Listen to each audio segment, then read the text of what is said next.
I tried to tell them that I needed bigger cuss. I didn't. Why don't I recognize? It's gonna be your Dennis. How are you, sir? Hey, how are you In doing? a suit.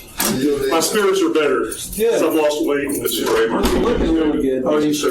He's gonna do Detective Martinez. questioning. Is that I don't true? know if I met you before. Is he gonna do most? No, I don't think we've met. You know what I'm gonna do? I promise I'll be compliant. Won't cause any problems. I'm gonna take these off because they look like they are too small. They are, and Yeah. I can handle the ones on my ankles, but these are killing me.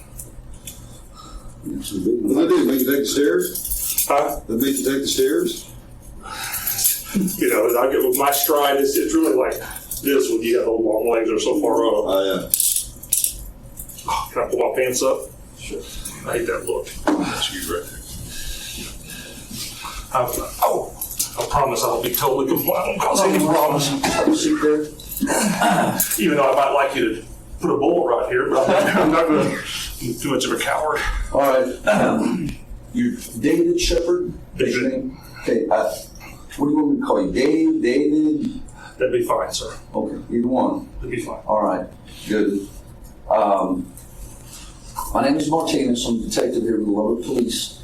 You command Detective We've met a Johnson. couple of times. Okay. We're going to go over this case. I'll explain to you some of the things that I'm going to ask you. Your attorneys are here. If at any point you feel like you need to ask them something or whatever, they're right there. I have one question.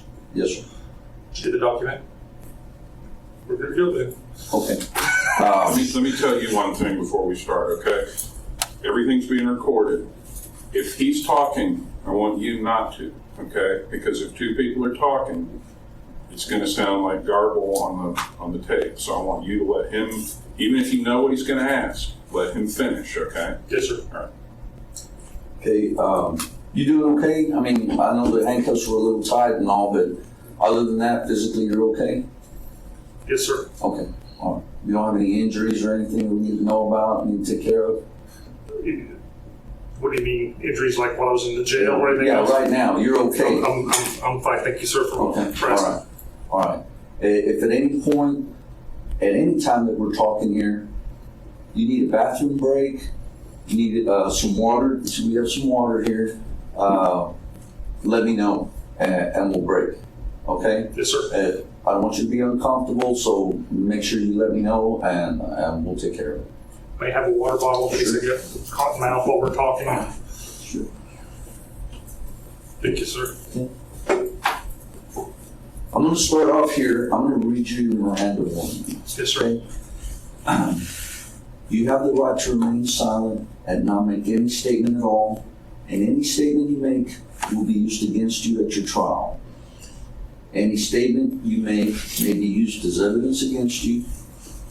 You have the right to have a lawyer present to advise you prior to and during any questioning. If you are unable to employ a lawyer, you have the right to have a lawyer appointed to advise you prior to and during any questioning. And you have the right to terminate this interview at any time. Okay, now I'm going to ask you these other questions here. Do you knowingly, intelligently, and voluntarily waive these rights and wish to speak to me now and answer some questions that I have about this case? Yes, I do. Okay. All right, good deal. Like I said, and your attorney's just informed me, you know, this is a microphone, this is being recorded. I have a list of some questions that we're gonna make sure that we need to get answered, but we're gonna discuss this case. I'm sure that we're gonna be here for quite some time, and like I said, I wanna make sure that if at any point you need a break, you need to go to the bathroom or whatever, because if we need to, we're gonna take a little break. All right, so you let me know if you have a bathroom break or something. Yes, sir. Okay. One concern I have is sometimes with the ankle bracelets, if we're going to be sitting here a long time, being so big and the way my circulation is, Sure. I sometimes will cross my legs, Okay. you know, to break so I don't have I'll the tell you posts what, or I anything. don't have a problem with removing those. Left ear's bad here. Okay, all right. But that's why I didn't know if I was supposed to look over here or talk here. I'll be glad to do No, you're fine just like that. We can go ahead and take those off, that way you can be comfortable. Thank you. Okay. Thank you, Detective. You're welcome. So. All right, man. Here you go. Better? Yes.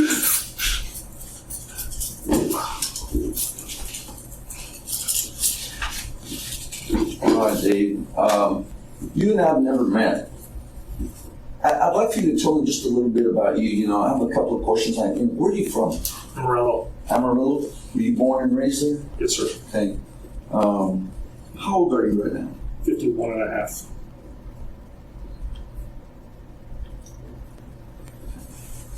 You have family there in Amarillo?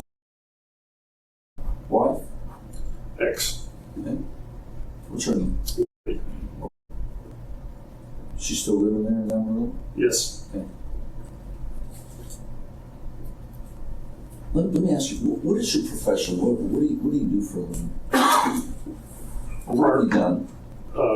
For the last 8 to 10 years, I was in pharmaceutical sales. I was in the process of developing a medical services company. Oh, okay. That's pretty much what you've done all your... For the last 10 years, been in house construction, sold insurance. For the most part, after college, I was a mortgage note broker in the secondary market.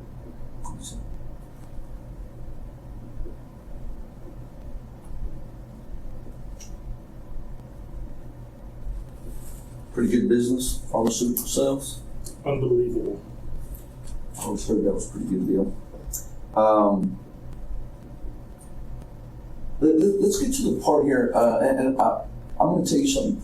One of the things that I'd like to get right off the bat, because I have some people standing by, to go over this phone that we have that belongs to you, Yes, sir. okay? And in case we have questions about that. Yes, sir. So that's one of the first things that I like to do. And from what I understand, it has a passcode that Yes, you sir. need to have to get in it. Can you give me that, please? Yes, sir. What is it? Is it a pattern? It's a panel. You have to do a design on it. Okay, if that were, look at May I that. draw it on here? Yes, sir, if you don't mind. May I stand up? Sure, stand up. There's a marker right there. This is a good representation.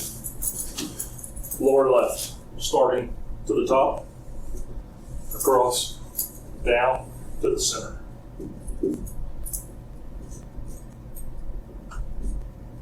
That's the password. Okay. All right. Can you read it, understand? Yeah, yeah. What kind of phone is that? Do you remember? It's a Sprint.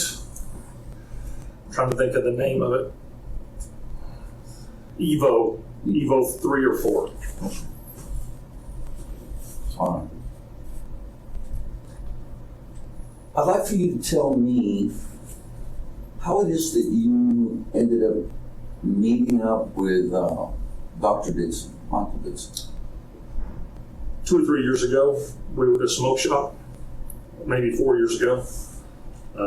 Actually called the smoke shop it was in Western Plaza at the time, right there on Hobbs. And smoking cigars is a very sociable thing. And we just connected and hooked up, started having friends. I left pharmaceuticals, had another business opportunity, asked him about it, got back into pharmaceuticals for a couple of more years after that. So y'all just happened to meet up in the cigar shop? That's it, and kind of had a connection. Okay. It's just progressed since then. All right. And you said that was about 3 or 4 years ago? This is my best recollection. Okay. And tell me about y'all's relationship, how it evolved as far as did y'all start hanging out once a week or? What pretty much happened is we ended up seeing each other. Saw several guys, and he's quick-witted. I'm kind of a sassy, smart-ass, and we just kind of hit it off, did that kind of stuff. I went to his spa. He owns Sensei Med Spa, and I was there once getting a manicure and pedicure, being in sales, keep your hands looking good. And he came by, and I knew he owned it, and he came by, and he goes, Dave, I didn't know you were going to be here. And he goes, I brought something for you. He just got back from Amsterdam. And so he ran home and brought me some little cigars that were made from a cigar shop there in Amsterdam. It's 100 years old. And when he did that, well, then all the girls there realized that I'm a VIP because I'm a friend of the boss, and he just left to go home to bring me cigars from Amsterdam. And it was pretty nice. And then I said, well, let me take you out and get a drink. And then we just gradually watched a football game, smoked a cigar, and realized that, you know, it's hard for older guys to have that social connection where it's not, you know, all the time doing that kind of stuff. It developed more seriously probably about 2 years ago, 2.5, maybe 3, let me think now, that's recollection. Probably close to 3 years ago, I was having marital problems. Found out he was having the same thing around March, I think it was April 2010. I just called him and said, I got bad news. He goes, what? I said, my wife just told me yesterday she wanted a divorce. He goes, I got served last week. You know, kind of both go the same thing. Both moving out. Ended up hanging out more. That's why our gate more, we started seeing more of each other. Sure. I mean, we'd go out and have a drink, have a cigar. You know, all our other friends were married. You know, so it came to where like, hey, let's go to Buffalo Wild Wings and get a toddy. Okay. So y'all talked a lot about your personal lives to each other? Yes, sir. So, I mean, somewhat, like gentlemen do. I mean. Yeah, as far as like going through the divorce. Oh, sure. Okay. So, did he pretty much keep you informed about his relationships after he got divorced? I don't know to what extent he kept me informed. I know of some of the relationships and some aspects of it, but I don't know how exclusive that was. I never met all his girlfriends. I knew he was seeing a lot of girls, but I don't know to what extent my knowledge is. Let me ask you this. When was the first time that he ever mentioned to you this? I met her in October. Excuse me. My best estimate is September, October. He had just closed on it. He'd rented a house on Timber Creek. Once his divorce was final, he closed on it, bought it, and they invited me out. And he made pizza on the grill, and I met her there. I knew he was dating her before that because he showed me a picture. So I met her the one time. It seemed like it was in the fall. Tell me what he told you about her. I mean, just about this new relationship he had or whatever. She's around 49, 50 years old, smoking hot, looks younger than she was, seemed to be a former professional cheerleader. I don't know if it's Atlanta Falcons or Atlanta Braves, I don't know, something like that. Thought she was great. She was in info, they kind of got a little crazy and stuff, and said that she was kind of bipolar sometimes, depending on what kind of mood she was in. So, and then later when they broke up, he said she was crazy, used some colorful words. Did he ever mention how he met her? No. Oh. Hold on, I think. He met a lot of women through Match.com, through it online. I don't know if she was one of them or not. I can't say. That's guess. So he had a Match.com account? I believe it was Match. And when you met her, tell me what you thought about her. I thought his first impression was right because she was very attractive, very polite, very friendly to me. I liked her a lot. I mean, I didn't see she was nuts or crazy or rude or bitchy. I could see where she could be, but she was very friendly to me at all. And I thought she was just lovely. I thought she was just a sweetheart. Yeah. And I'd only met her the one time at his house. So we had pizza. I was probably there an hour and a half, 2 hours. Had a couple of scotches, had a cigar out by the patio, and that was it. And that was the only time you'd ever met her or seen her in person? Yes, sir. Okay. All right. So if that was in September or October of this last year, correct? Because we're in October. 11. Yeah. So of 11 last year. Yeah. I believe so. Okay. All right. So, it was in the fall. It's Sure. In that time span of September, August, October, yeah. something there. Okay. So, how long? Do you recall how long he dated her, or before they started having? Did they have some kind of problem, or what happened? I don't know why they broke up. seemed like they were dating, I'd say 3 to 6 months. I don't know exactly when he started, but it seemed like at least 3 to 6 months. I know he was dating some at the end of the summer, and it was in the fall when we had that, because I know it was past summer, because I wanted to invite to his new pool, and he never did. So it was pretty much after the pool season, and then brought me out. And did he tell you that he was having problems as far as the relationship with her? It wasn't, he didn't disclose that to me. And at some point, did he end the relationship with her?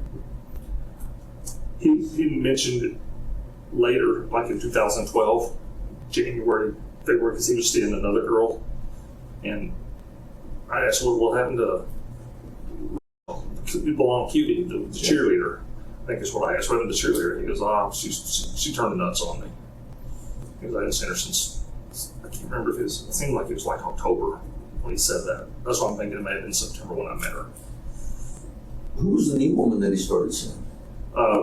He's been seeing a girl named, she's probably 23 to 25. And he told me she was a med student. And I met her several times. She's a real sweetheart. She's a real nice girl.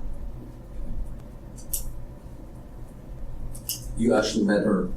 Yes, sir. Yeah.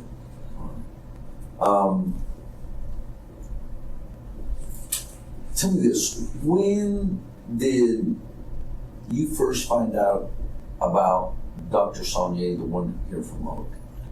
It seemed like my best estimate would be February, March of 2012. And tell me how it was that you came to find out about him, anything about him, that even existed. He asked me if I knew of a girl in Lubbock that would mind making $1,000 to cause a problem. And he pretty much wanted to break up Dr. Sonnier, with my impression that he wanted to cause her discomfort. And he was asking me if I knew somebody that would pretend to be like a sugar baby of Dr. Sonnier and then meet him someplace we're not supposed to and just tell a big fabrication and sort of, because he goes, that will mess with her up. The way her brain works intellectually, just the appearance that this guy might have something on the side, his words, excuse me, will fuck her up. And then he goes, that's what I want. He goes, I'll pay her $1,000. He goes, I'll pay her money just to do it, but if they break her up, it's $1,000. And was that the first time anything like that had been discussed? Yes, sir. And in my presence, yes, sir. And what did you think about that? He mentioned that he wanted to cause her a problem because he left his wife for her. You know, she broke up his marriage, and I knew they had some problems with his ex-wife and her on the phone and cussing back and forth and sending text messages, and he just wanted to, I guess, pay back. And that was that the first time that he'd ever brought a subject like that up as far as Yes, sir. to mess with Yes, sir. anybody? Yes, sir. And what was your response to that? I was beating my head as if I knew somebody, and I thought, well, I don't know. I said, I know a couple of girls that are like partiers, and they might let me give them a call. You know, help a buddy. Said, yeah, I'm gonna give them a call, and they weren't interested. One of the girls was in Amarillo, was a stripper, and I said, you know, for $1,000, those girls will do almost anything if it doesn't do anything, and they kind of took a pass. So basically, you told him you checked and see if He was with me. I said, he goes, well, call him. So I on my phone, text him while he was with me. I didn't do it on the side when he wasn't around. It was voice when he was present. when he was right there. Can you give me the name of one of the strippers that you called? The only one was a stripper. The girl in Amarillo, she dances by Lee, but her real name is.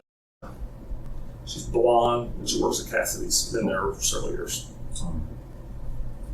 And her number is on my cell phone. Okay. And the text messages maybe is still there as well. You text message with her I did a couple of times. about that specific? I'd have to refresh my memory, sir. I don't want to. Yeah, that's fine. That's fine. Okay, so let me ask you this: when that didn't pan out, what did he think about that? What did he say? The next step in my recollection, thinking back on this, is that he was saying, well, I'd just like to cause him some problems because then it would, maybe he would get away from her. And I said, why do you want to hurt him? Why, if you're going to do that, why don't you just hurt her? That kind of stuff. And I gave him some suggestions. And he goes, I wouldn't, he didn't like the suggestion I gave. And then I said, well, if you're trying to hurt the guy, I said, the only thing I could think of would be a random act of violence, something, where he's out dinner or something like that. And he goes, yeah, but I don't want to, I don't know if I could do that. He didn't know if he could do that. Come down here, I don't know where he's at and that kind of stuff. Let me ask you this, what were the suggestions that you gave him? I gave him one suggestion to go to an adult bookstore and buy the most obscene, nastiest man-boy love association book he could and buy him a subscription and send it to his office. Because I said, that's a gift that'll keep giving. I said, no matter how many times he calls, if it's paid for, it's coming to his office. It will embarrass him, and then you can send a letter and follow up where it comes from, and if you're trying to cause him distress. Sure. And he goes, well, that didn't really affect her. I said, then do something where it goes to her and she's got kids in them. And he goes, well, I like the kids. I don't want to have them see that. So they didn't really like that. And I'm just not very clever. That's fine. So let's go when you had the discussion about the random act of violence. What else did he say about that, or did y'all discuss that any further? He liked that idea.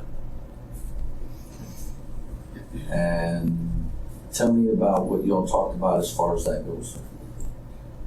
He said we have to follow him, have to figure out where he's at, and then follow him, and then try to get a time, in the location where they go on a habit, where there's, a regular occurrence, and that way what his habit is, and know at a precise time where he might be there, and then you could have a problem, and then you could say, listen, this is, and then blame it on her like as an ex-boyfriend did it.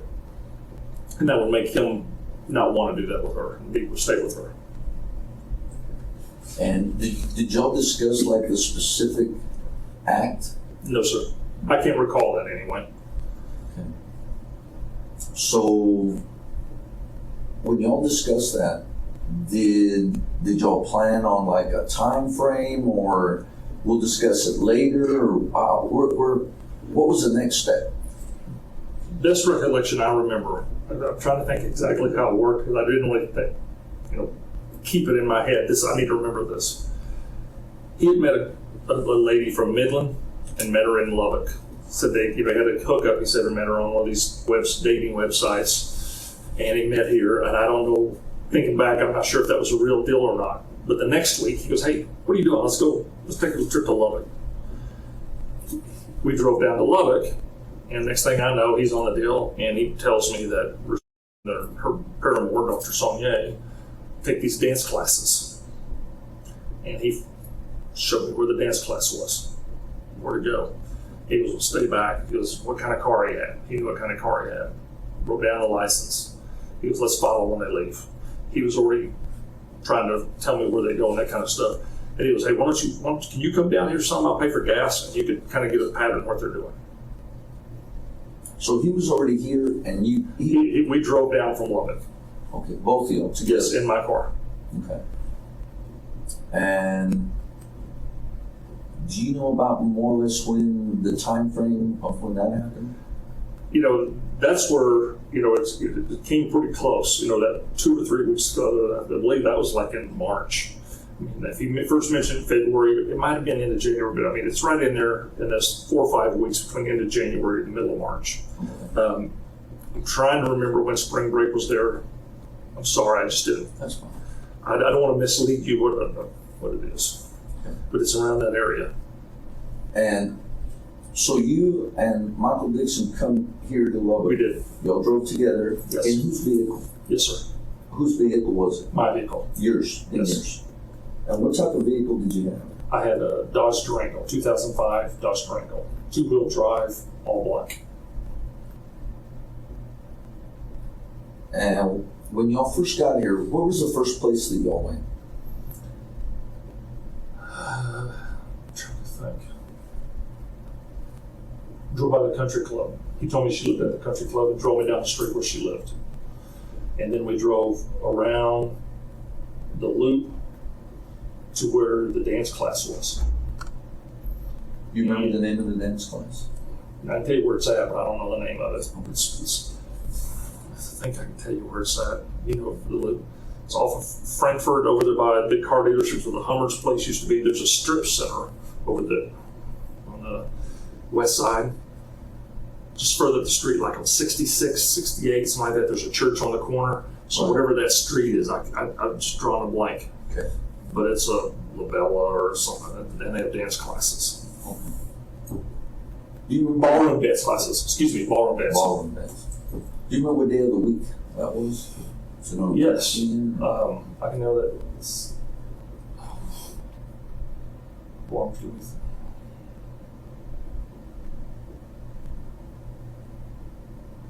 it's 2 nights a week. And I can't remember if it was Tuesday, Thursday, or Monday, Wednesday. Sorry, I'm trying to think. It's not that big a deal. I was just I- wondering, I didn't know if it was a weekend or. No, sir. It was No, not sir. a weekend? No, sir. It was the first 4 days of the week, Monday, Tuesday, Wednesday, Thursday. It's going to be 2 days of those 4. Okay, all right. So you drive by his house and then y'all go around the loop. I didn't know her last name. I'm sorry. Yeah, you'll go by the country club area where she lives. You go around the loop, go to the dance lessons ballroom place. It was between times that things started. It was before 7. It seemed like their lesson started at 7. The car wasn't there. We run back down 66th or whatever that street is about by the church and go to a Sonic, get a burger, get a Coke, come back around, and we're on a side street. And it's like, then it gets to be close to 7 o'clock. Sure enough, they drive up. He ducks down. I didn't see him. I didn't know what I was looking for, but he ducks down. I guess he knew. And they went right down that street, whatever that street is. We were on the side street, 67, 68, but just north of the dealership. Okay. And on that, they went down the street that ran north-south. Let me ask you this. You were driving? Yes, sir. Okay. Let me ask you this. When you went to Sonic Yes, sir. and to get a burger, it's just y'all two in the vehicle? Pardon me? Just you two? Yes, Both of sir. y'all? Yes, sir. Who paid? He did. He did.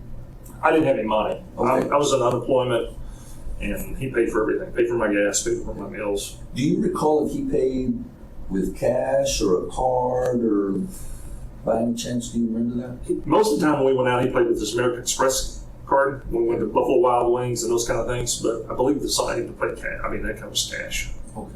All right. So y'all are there at the dance place and you see them drive up. Right. He points them out to you. Yes. What kind of vehicle were they in? In his white Mercedes. Okay. And the plate seemed like it was something. I don't know what it was. All right. And what happens? He ducked because he didn't want them to see it. I guess maybe I thought I said, why would they even see you? Why would they think you'd be here? But I didn't ask. He just ducked. And so they went inside. We watched, had binoculars, go inside. They go inside, and we sit there a while. Later, we drive real close by so he can see in there, see if they're dancing. And what happened after that? Did y'all stick around there, or?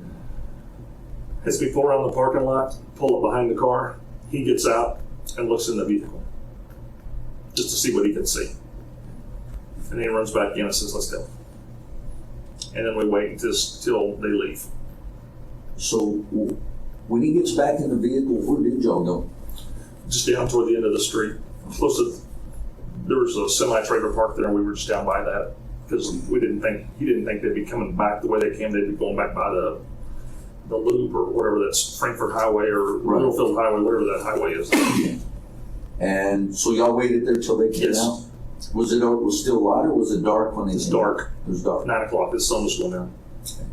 And what happened when they came out? He wanted me to follow him. Who was driving his vehicle, the doctor's vehicle? Doctor was. Okay. Was it just them two in the vehicle? Yes. And which way did they go when they came in? Went south down the side street that between the dealership and where the dance place is, got to the loop or wherever that highway is, and then went east. And we followed them until we lost them. Whereabout was that? We're merged into the south loop and then over to the other. Cars got between us. There's a stop sign there. We had to wait, 2 or 3 people, and I didn't see them when we lost them. All right, and what did y'all do after that? He drove me by. We went by Dr. Sonnier's house. He knew where it was. He says, well, let's see if they're there. He drove by this at lights were off, and It didn't look like anybody was home, or there wasn't. It didn't look like anybody was home. did y'all stop there? Hold on a second. May I make an addition? Sure. When we first came into Lubbock, we went by her house, and then came down. I don't know how it came down, and then we got off on Quaker down 19th. We went by his house, pulled in his driveway, and checked his mailbox to see if he'd been home yet, because it was between 6. If he'd been home yet from dinner, see if they were out. There was a block in the mailbox, but there wasn't anything in there. Closed it, went out, and then we went to the dance club. I'm sorry, I forgot that. That's fine. That's fine.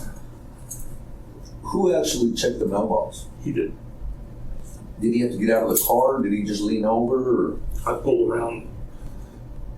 If you would normally pull in on the east side of his driveway, going around the back of his house, the mailbox on the east side, I pulled in through the circle drive on the west, and it was on his side. Okay. All right. And then from there is when y'all went out there to Yes, the dance place. Yes, sir. All right. So y'all come back over to Just to drive by, see if they were there. Yeah. And you didn't stop? No, sir. Okay. Nobody got out? No, sir. Okay. And then where did y'all go from I think we went down Quaker to 4th Street, got some gas and a Coke, and went back down home. there? Okay. Let me ask you this. Do you recall the name of the place where y'all got gas? Gotten gas there several times. It seems like it's a Stripes, or is that what that is? Not a Town and Country. It seems like it's a Stripes. Okay. It's on Quaker, right before the north loop. I mean, I guess that would be the loop on the north side, right there on the corner. There's Okay. fields all around us, all around there. Yeah, it's a Stripes there. Who purchased the gas? I don't recall, sir. I really don't. Okay. He paid for it. I don't know if I went in and did it or he did. I really don't know. Okay. Do you recall if it was cash or a card? I'm sorry, sir. I don't. Okay, all right, that's fine. That's all right. And you mentioned you got gas twice? I think we got gas.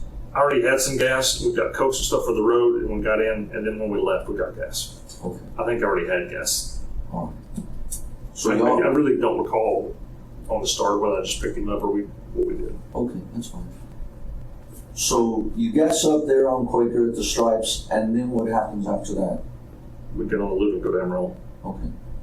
About what time did you get back to Amarillo? Do you remember? It's maybe 10:30 or 11, maybe 11:15.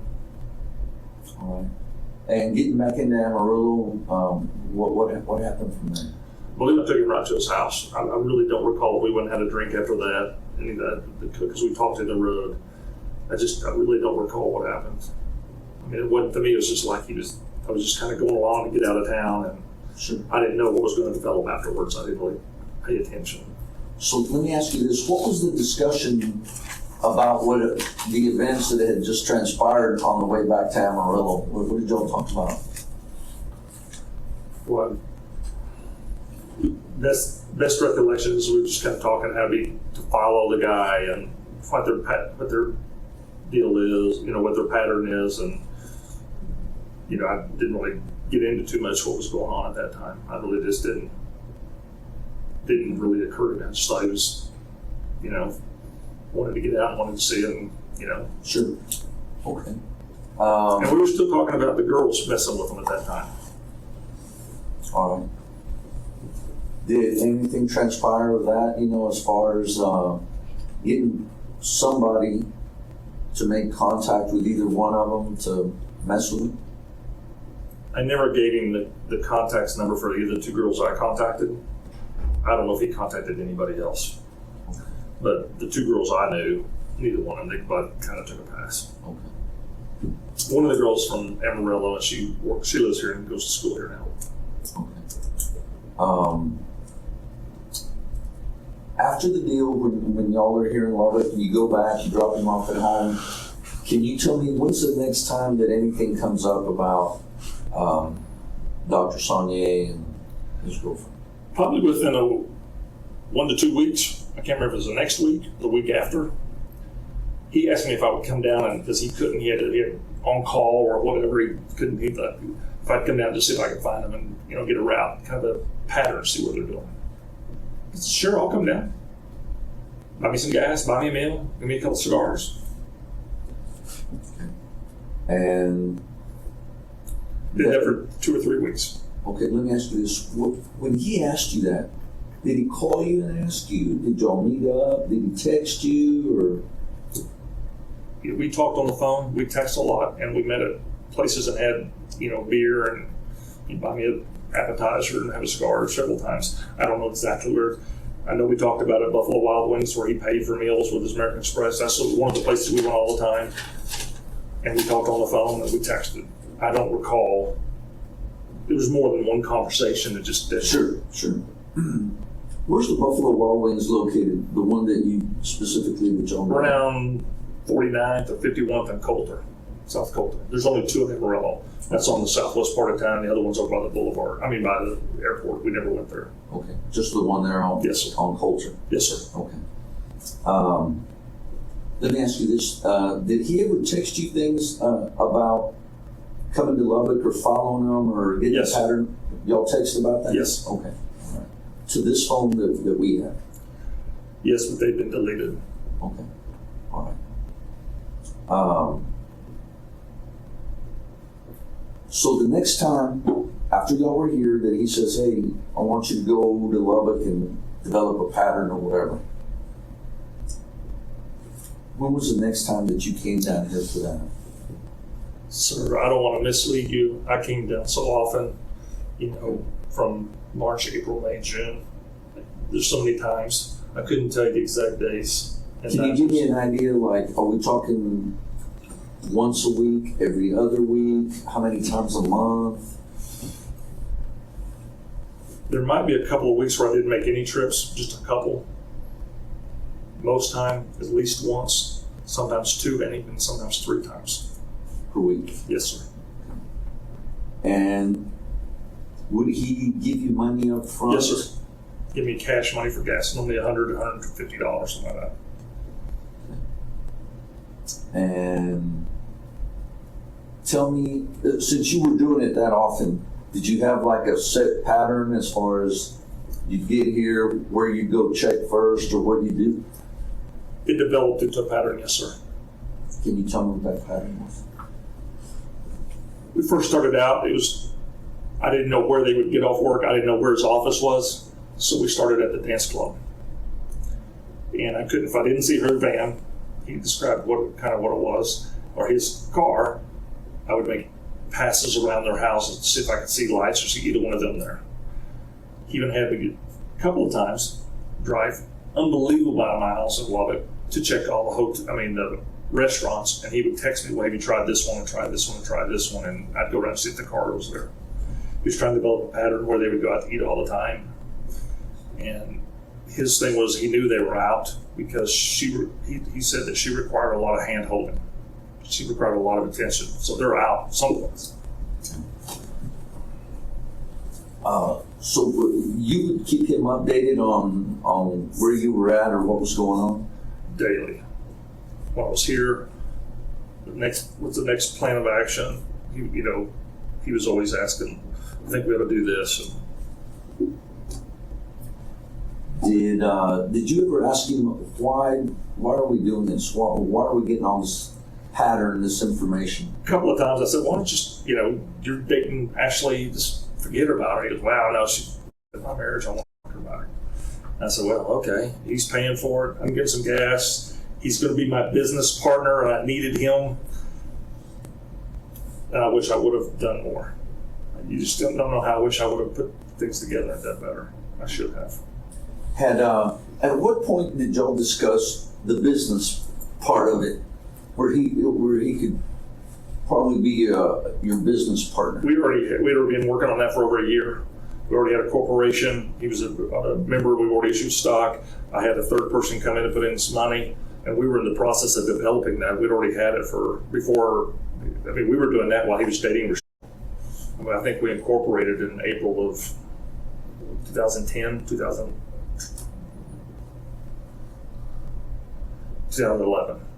But we'd been working on it for about 6 or 8 months before that.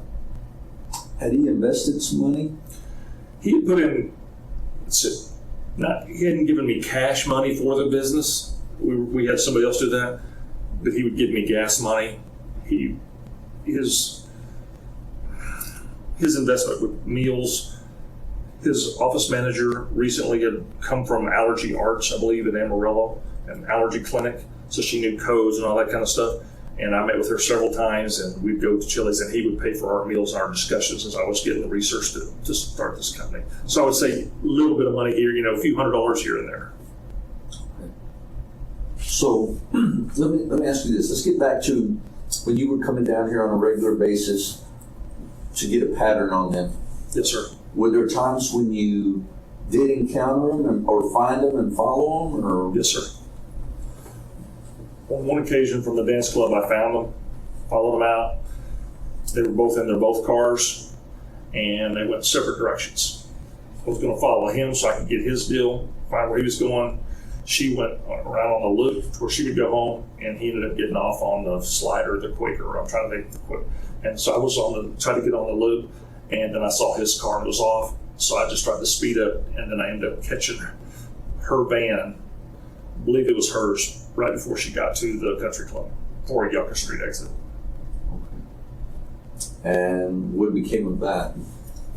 I just noted the time and told him they split up and I didn't catch it. There's a car between us. And were there other occasions when you actually That was pretty found them? much the only time I ever saw them. I'd been by at his house at one time in the afternoon, changing the deal to see if we could catch him off work, and I saw her go by and check his mail. I saw her a couple of times drive into the country club, down. He used to call a doctor over there. He lived on Canyon Drive, Canyon Crest, Canyon Road, where she lived on something right there. I saw her a couple of times, but out, no, I never saw him out. Never saw him at dinner. Never. So once you developed this pattern about, you knew about the dance place or whatever, their houses, and you said you only encountered them once, where you actually saw them. Did it, at what point did it change? Did it ever change? Did he request you do something else? He wanted me to go earlier so I could try to catch her, maybe even like in the mid-afternoon, catch her when she's from the school, and I can't remember the school where kids are, so I could follow her from, she actually picked up her kids and when she left the house. I had watched her house occasionally instead of watching his because we never could see him go there. And so we watched her house if I could follow her when they go to dinner, because if he didn't come, then she would go to him and I could follow her out. I saw her once leave her house and I lost her before she got there. She got out. Now, when you would set up, would you go stationary when you were watching her house, or were you just mobile all the time? Both, sir. Okay. A couple of times I stopped I was actually in the country club in the parking lot. There's one side over there with my doctors. I could see it in her driveway. Saw her one out there raking leaves, cleaning that kind of stuff, reporting into Dixon. My whole thing was after spending enough money doing this, he would get tired because nothing's going to, and it just kept progressing more and more belligerent. Okay. Did you ever have an encounter with anybody? I know that sometimes the police get called, hey, there's a suspicious car parked over here. I think someone something. took my place once at the country club. They pulled over right behind me because I've been there a couple of hours. They saw me in the binoculars and he pulled behind me. And then I didn't spot at her house anymore. Okay. After that? That was it. Was it just a civilian, you think? Yes. I think it was somebody in the country club member. Okay. Just saw me. the guy parked away from everybody else, binoculars. Yeah, yeah. That happens a lot, you know, and that's why I was asking if anybody had ever approached That's the you only about it. I saw.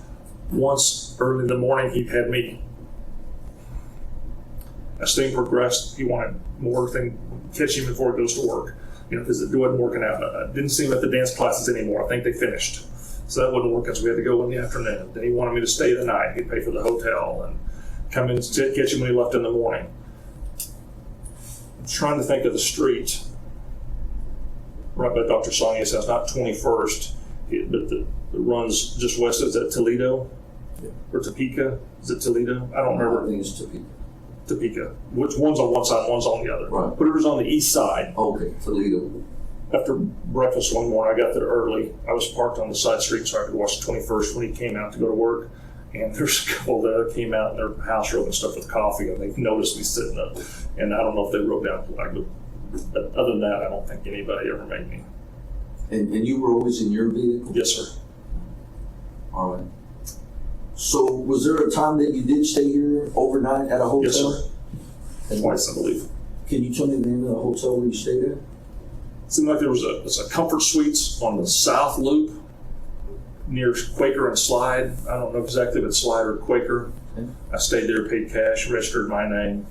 Tried another time, but they were booked, and I ended up having to stay at Overton. My name, paid cash. Probably a week or two apart. One of those times, I'm trying to think. I'm trying to think.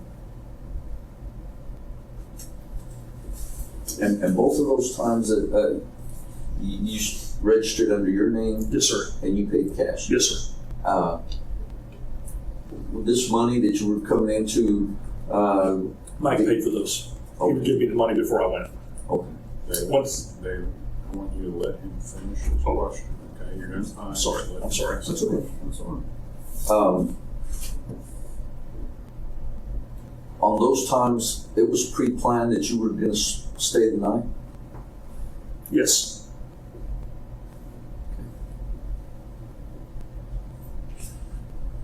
Tell me how things progressed from there. What happened? He required me to, when I was going, spend more and more time by Dr. Sonnier's house to try to pick him up and what his habits are from the morning and then the afternoon. Lunchtime, afternoon. Did you ever go to Sonnier's workplace? Yes. Drove by the Covenant Hospital. I don't know exactly which entrance was his, but looked at the parking lots what I could have tried to locate his car. Yes, sir.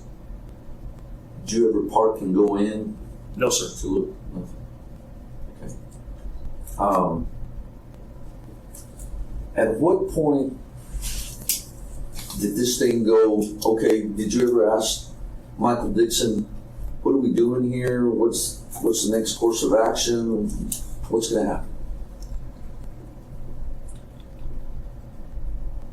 I don't recall if I ever asked what the next course. Conversation came up. We were at a club in Amarillo, having a cigar and drinking, and something came up, and somebody said something. Well, just about pranks, how you could get somebody, and somebody volunteered. They said, well, just go behind him when he's not paying attention, hit him on the board, hit him with a board. I said, you'd probably kill him. And Doc went like that. We'll talk about that later. And that was Is that what that means? he said, he told me, we'll talk about that later. Somebody brought that up. He said, if you want to mess with a guy, just walk up behind him, hit him with a board, leave. And I told him, I said, well, it could kill the guy. And we'll talk about that later. What club were y'all at? Butler's Butler's? Martini Bar on Polk Street. And were y'all sitting at the bar? Were No, you sir. At a table? He was on the couch in the corner, and I was nearby. I just got a drink, and I was standing up when that conversation took place. Was there somebody there with y'all? We were talking about 2 or 3 things. I couldn't tell you who they were. it's just in passing, we get conversations all the time. Good. You said, somebody said, hey, well, you could go by and hit him with a board. I'm thinking somebody was there being part of y'all's conversation. He was standing with us and we were just joking about pranks, and I said, for a pilot friend of mine, and I believe it's Michael that said, well, you could hit him with a board. I'm not sure if that was him or somebody else, because, somebody else just came in and. So this guy's name is, and he's a pilot? Yes, sir. Is he from Amarillo? He lives in Amarillo. He's not from Amarillo.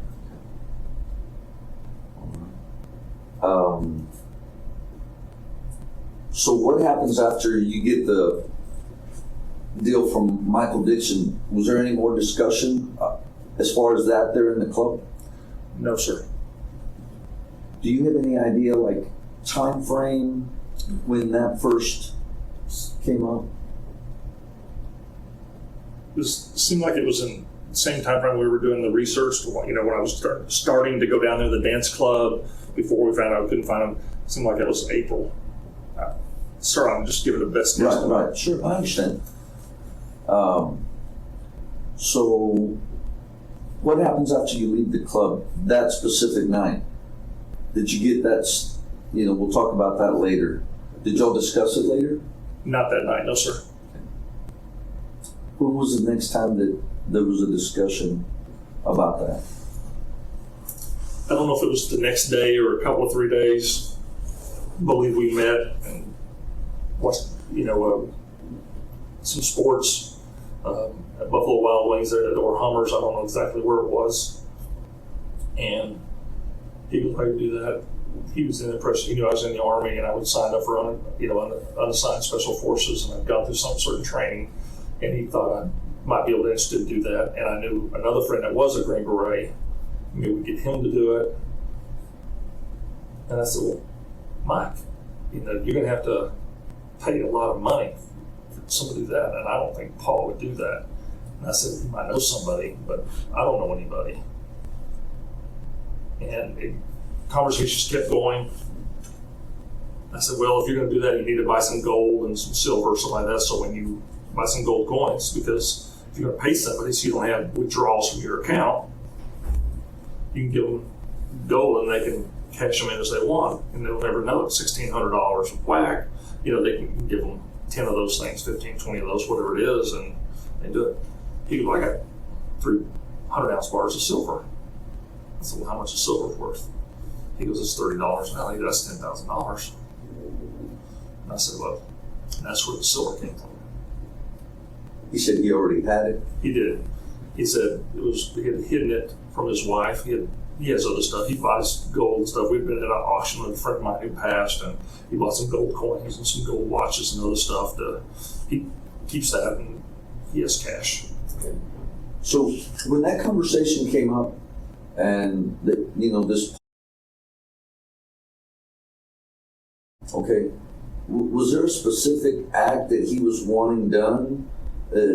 Was that what y'all were discussing? Yes. And what was that? He wanted him hurt, and then it gradually developed into having him killed. And I'm sorry, I really have a hard time saying his words, Sure, but sure. I'm trying to tell you the best I can. I understand. Was it at that meeting that he brought up about not, as far as, we're talking about hurting somebody and then killing somebody. Was it at two separate meetings, or was it that one meeting? Sir, the meetings seem to run in my head together. We met so many times.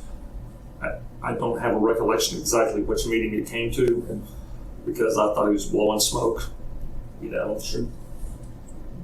People do that. I'm like, it's crazy. It's wild. People don't think that way. They don't talk that way. And it just got really, then it gradually progressed to where it's serious. Tell me what he said that made you think, hey, this is really serious. He's serious about this. What was that conversation like? I think as the trailing and trying to get the things, it got to be more and more, and it just kind of like a tornado. It just kind of sucks you in to when's you go to work, where'd you go to lunch, when's you come in, what's a pattern. He gave me a gun. I didn't have any weapons. He gave me a gun and wanted to know exactly where everything was going on. And it just got to where it was almost a daily, what's the next plan? What do we do now? Okay. Let me ask you this. Before the gun, tell me how he told you or how y'all discussed killing Dr. Sonnier. What was that conversation? Tell me about that conversation. Initially, he wanted somebody to break in his house to make it look like, just a home invasion or robbery. There had been some in Lubbock, it seemed like I recall. And he had watched the news and he thought that may be something we could, do something like that. And you're talking about breaking into Sonnier's house. While he's there or when he comes home. He also wanted to embarrass himself and be in such a way that would embarrass her. And one of the things he had talked about was going in there and make it look like he committed suicide or in an act of autoerotica, ended up killing himself by accident. And that's what he really wanted to do. And I thought that was pretty out there. Did y'all discuss the specifics about that? Yes. Tell me about that conversation. I don't know exactly the conversation. I can tell you what developed from those conversations because there's so many of them. Okay. Wanted a padded cushion, something around his neck, or me knowing how to cut off the carotid artery with the forearm, put him in such a place to where he was unconscious, pull his pants down, make it look like he was masturbating, and then go ahead and close it off. We went ahead and died. Something around his head looked like he strangled himself, like on a doorknob or a door, because as soon as he died, he was going to, defecate, and he knew that he would relieve himself as soon as someone was killed. Conversations were taken on place about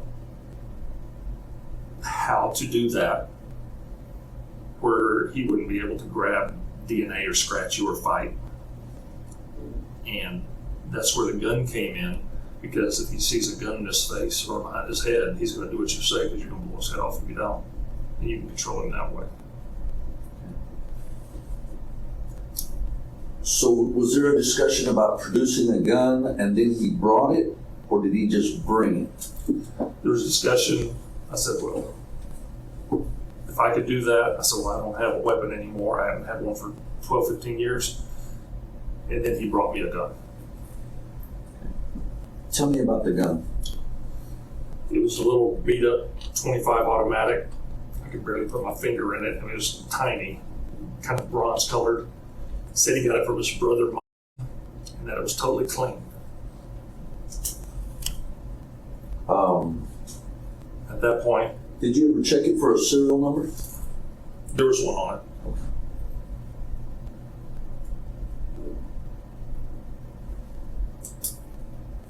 Did it have ammunition? He brought me ammunition. Had one clip. How much ammunition? What he brought me was a plastic holder of bullets that you would buy, a little thing of it, and there were maybe 8 or 10 of them that were gone. I don't know how many were in the thing, 20, 15 to 30, I don't know, sir. Did you ever ask him where the ammo came from? Did he just go out and buy it, or? Said he had it from his brother, and it wasn't new. It wasn't me. So at the point that he brought the gun, had there already a decision had been made between y'all to actually do something? I don't recall it being actually a decision. It was more an implication or implied, we're going down this road. I asked him, you sure you want to do this, Mike? I said, have you ever, when you kill somebody, that'll affect you from the rest of your life. You'll have nightmares, it'll bother you. And he goes, doesn't bother me. And And after he brings you the gun, was there any other weapons? he only brought me the gun. Just that one. Yes, sir. What happened after that, after you get the gun? I'm not sure I know what you're asking exactly. What What was the next course of action as far as this? Did you still come down here to do, follow Yes, sir. them, or? Yes, sir. Okay. The gun, the autoerotica, all those discussions were taking place as I was doing the pattern, following them. All those things just get kind of developed in the process from March through June, as following them. I don't know exactly the dates. All right. Where were you when he produced the gun?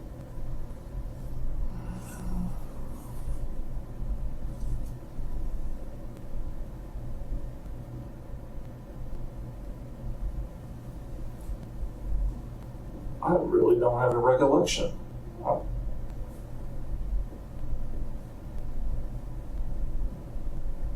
That's okay. I really don't. It could have been in the parking lot of Buffalo Wild Wings. Could have been at a convenience store. Could have been by his office. I really don't remember, sir. Did you maintain possession of it? Yes, sir. Okay. All right. So you're still coming down here, still setting up the pattern as far as with their pattern, Yes, sir. and tell me what evolves from there. What's the next thing, significant thing that happens? Pictures of the house, backyard, recon work, points of egress, during conversations. Information's volunteered, time frames, things he had discovered about the house, about people next door, because they had a pool, the time they're going to be outside, how loud the gun's going to be. Those discussions took place. And where did most of those discussions take place? I would believe most of them would be in Buffalo Wild Wings. That's where we spent most of the time, watching games and having a beer. All right. So it evolved to the point that you were not just driving by the houses, you were actually going back there and doing recon work? Yes, sir. Okay. At both their houses? I would drive by her house. I never got out of the car, except for one time. I went by his house several times. Okay. All right. Let's talk about the time that you got out at her house. What was the purpose of that? It was, I believe, in June. Later, there was nobody at his house, couldn't do it. He knew she was in town because of how he was following her on Facebook, even though they weren't friends. They had mutual friends that were, so he could keep track of what she was posting by what that was doing. It was raining, storming. I pulled into her driveway and looked into her kitchen dining room window right there by her garage doors. He wanted me to look in the garage to see if his car was there. Because it would rain, they wouldn't see my lights and that kind of stuff. Her windows are opaque in there, they're plastic and opaque, you couldn't see in. But I looked in the window there and I could not locate them. All right. And so when you went to his house, tell me about getting out and actually going back there to do the recon. Don't know exactly the first time I'd done it. I took a picture, I've destroyed it since then. Parked in the alley, it was dark, it was late. My car was facing west. I pulled just west of the dumpster right by his fence. Entered the backyard. opened the gate, took a picture, closed the gate, and left. So I could see what the picture looked like. And what did you take the picture with? Nikon Super Shot, small little camera. It was on my desk in my apartment when I was arrested. And what did you do with that picture? Never developed it, just looked at it, showed him. On the camera screen? Yes, on the little digital Yeah. camera screen. Obviously, trying to see security systems, cameras, lights, motion detectors, looking for things of that nature. So y'all pretty much evaluated the picture to see. Tried, it Yeah. wasn't good enough. Were there other times that you went Yes. into the backyard? Yes, sir. All right. Tell me about some of those, like what was the purpose and what came about that? As this plan developed between Mike and me, plan was laid out. The best way to carry forth his objective was to stake out in this backyard, wait for him to come home. Rushing into the garage, scare him to where you can control him, and then either, strangling, autoerotica, or whatever it did.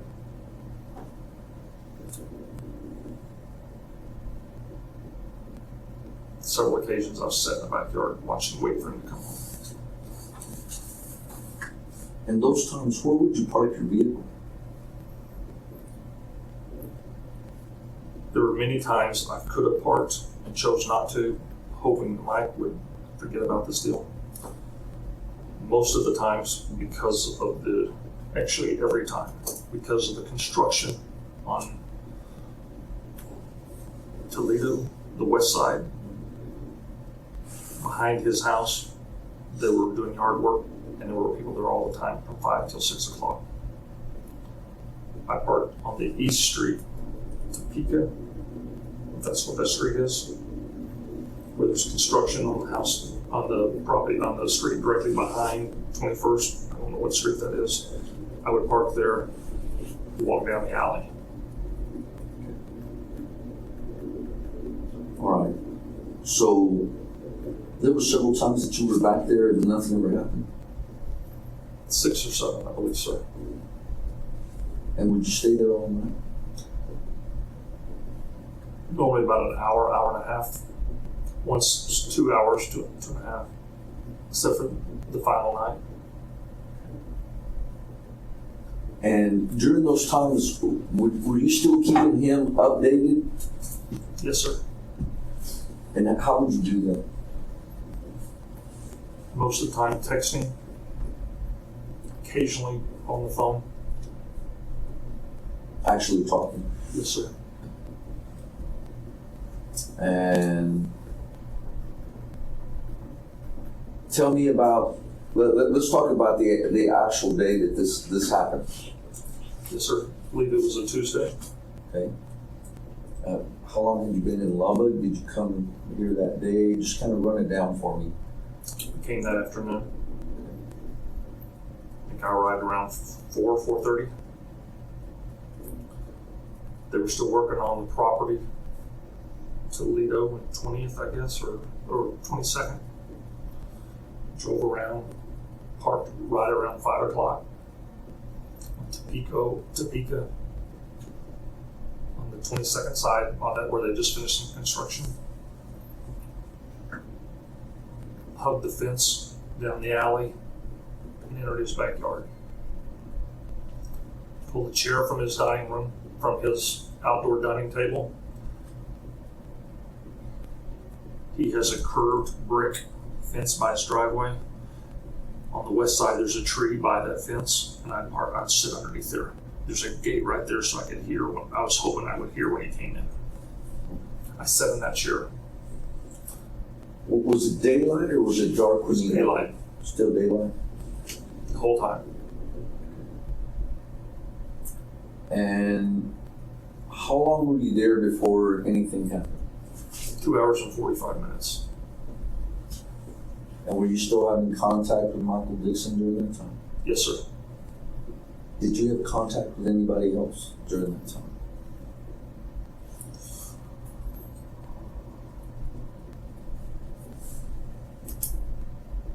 I don't believe so, sir. I'm trying to recollect. I don't believe Yeah, so. that's fine. I was just wondering. I didn't know, so I was just asking. Could be a possibility I text him. I don't believe so. Okay, fine. So tell me what happens after a couple of hours there?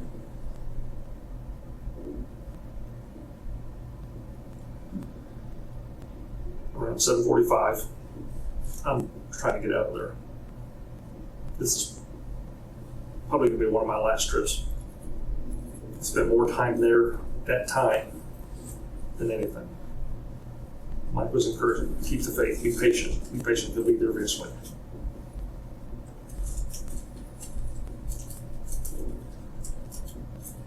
I just get through texting him or talking to him on the phone. There's a knock on the window. I'm hard of hearing.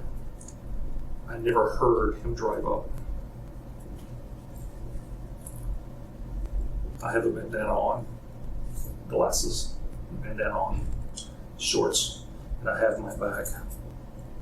In the bag is a gun with a great bottle on the tip of it, a pair of gloves, a knife, and a belt. I have gloves on this hand. My phone is in this hand. I'm about to put it in my pocket when I hear the knock on the window. I wave at Dr. Sonnier and get up. My other glove's in this hand, but it's not on because I can't use my phone with the glove. And I walk to the window, and he has lowered the window about this far from the top down.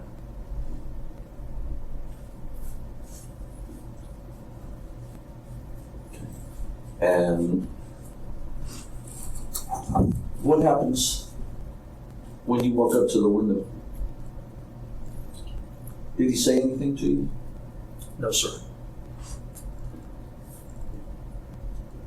I pull the gun out of the bag with the grate on it. I believe it's a grate. My hand in my phone. Pull it up to the window to scare him.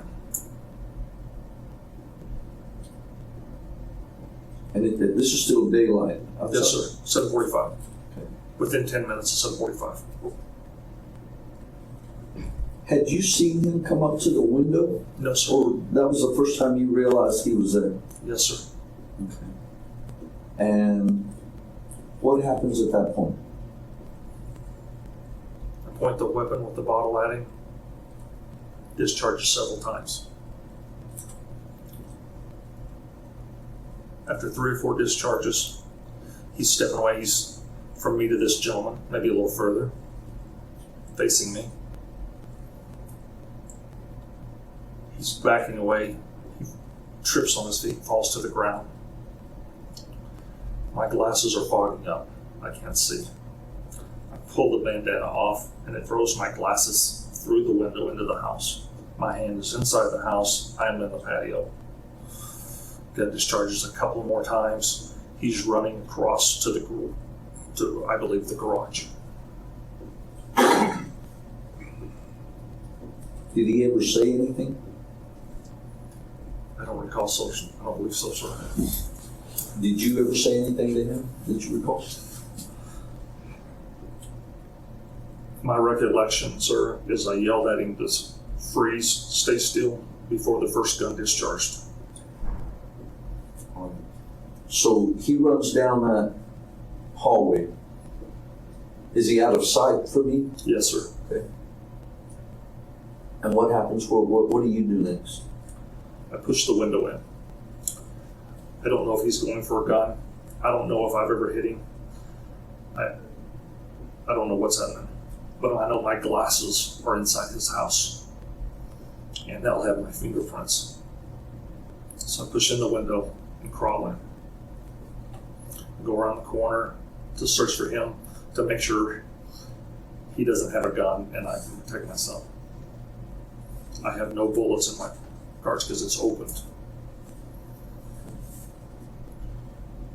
So you crawl in, did any of the There's no glass problem, break? sir. I pushed the window in and stepped over it. Okay, you stepped over it. And did you pick up your glasses? Afterward. Okay. So you're in, and you have an empty gun. Yes, sir. Do you remember how many rounds you actually had in the gun? Sir, I believe it's 6 or 7. Okay. And what happens when you go in there? What happens? I pretty much run around the corner as fast as I can so I can intercept him if he has the weapon and he's going to come after me.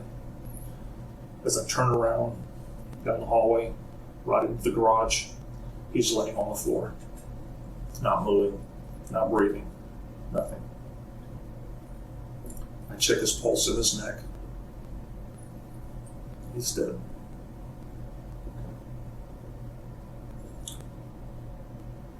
I go back in the house, look for my glasses, looking out the window. They're in the corner to the left. The left lens is pushed out of them, and it's on the ground. I noticed the Gatorade bottle when it popped off when I pulled the weapon in. It fell over to the, looking into the right side. I got my glasses, put them in the bag. Go back out there. Understand this happens in a fraction of a couple of seconds.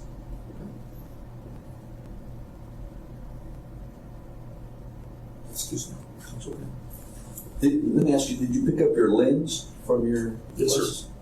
sir. This pair of glasses and this lens. Oh, okay. All right.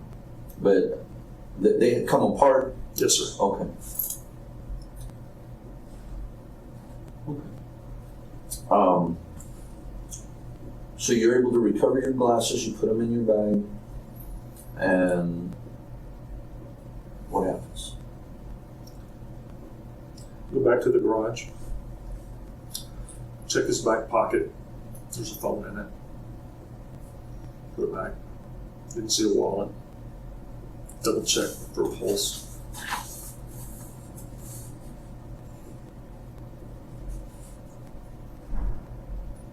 The blood is running on the garage floor underneath his chest on the left side.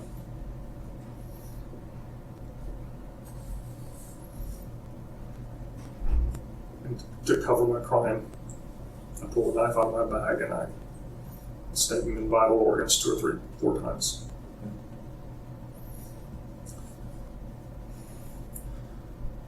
The car, white Mercedes, is closest to Dr. Sonnier on the ground, toward the west. There's a sport utility on the other side, Lexus, Infinities, I'm not sure when. That garage door is open.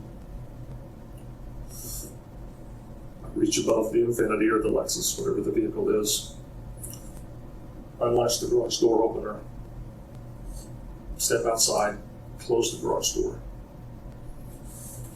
retreat. Excuse me. That's all right. Take your time.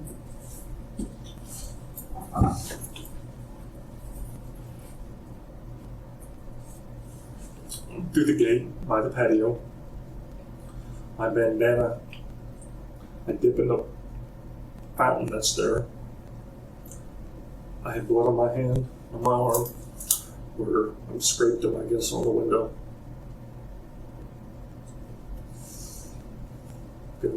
Found this way in my pocket. I moved the chair back to the dining, back to the outdoor table, wipe off where I'd been sitting because I'd been sweating, it was hot, with the bandana. And I exit the way I came, through the back gate, through the alley, and got back in my car. Did you take any pictures when this happened? No, sir. With the exception, prior to him arriving there, I had taken a picture on my camera phone. On this phone that we have? It's been deleted. All of those pictures have been deleted. Okay. And what was that picture of? Me, a reflection of me in the window, Okay. sitting in the chair. My location. And did you send that? No, sir. It's deleted. I don't recall I ever sent any pictures of his location. Okay. So you get back in your vehicle, you go back to your vehicle, Yes, the black Durango, Yes, sir. and did you make any phone calls after that happened? Yes, sir. I called Mike, Dr. Dixon, asked him what he was doing. He said he was about to go to dinner. I said, that's perfect. You need to be seen. The balloon is busted here. He quickly got off the phone with me. I drove down quicker to the loop, got off on Q, down Q to a side street, switched my tags on my car, got back in there, went down Q, Q to Ernest, or it's Erskine? Erston. Went down Erston to University. And set north on University to a farm to market road near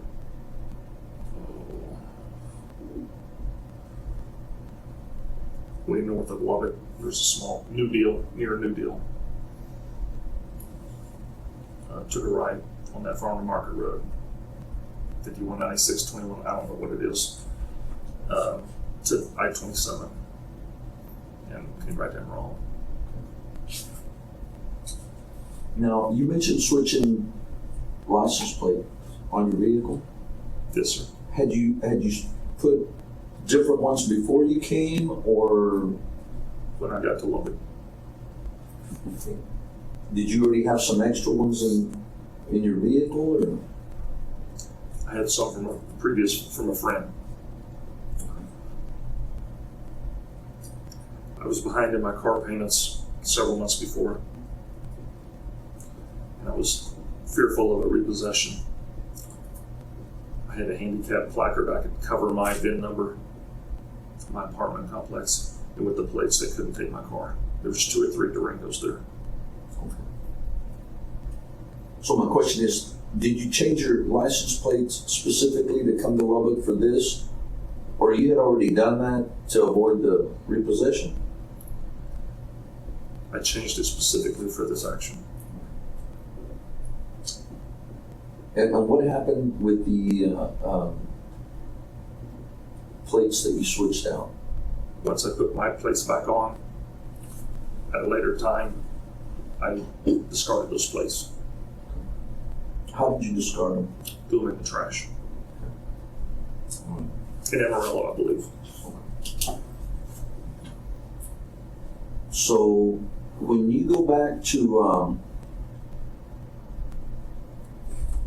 Amarillo, excuse me, did you have any more contact by phone with anyone on your way back?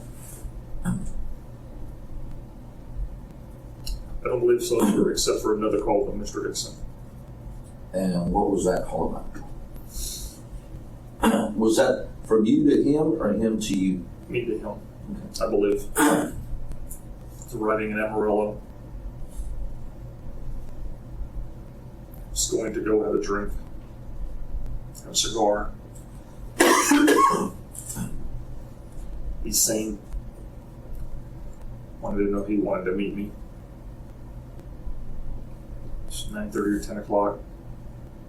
I was already in Amarillo, past the cutoff that would be to his house. He asked me to come to his house. He had something for me. Okay. I go to his house. He gives me the other 2 bars of silver and a box of Cuban cigars. 5 Cuban cigars, and he had bought me on a recent trip to the Caribbean.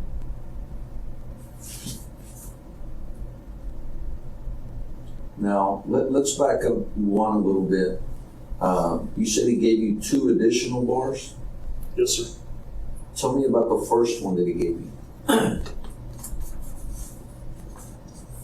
In June 11th exactly, my unemployment ran out, and I was receiving a loan from our company for $1,500 a month for expenses to live off, because my unemployment was not enough to pay for my apartment and to eat. Child support, it wasn't enough. He knew I was, my perception was that he knew I was getting antsy about this project and didn't have money and wanted, just trying to talked about having to get a job, something that might slow down the company.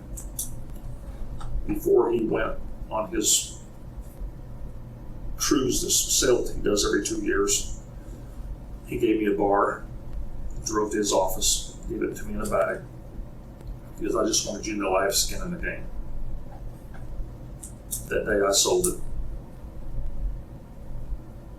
On June 11th? June 11th is when my unemployment ran out. Oh, okay. All right.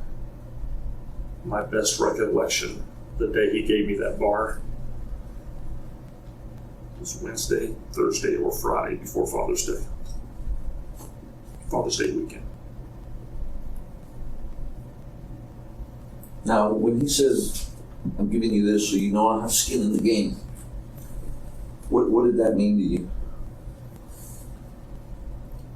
My perception was that he felt I didn't think he was into this and that he was setting me up. And by giving me that, he was equally liable.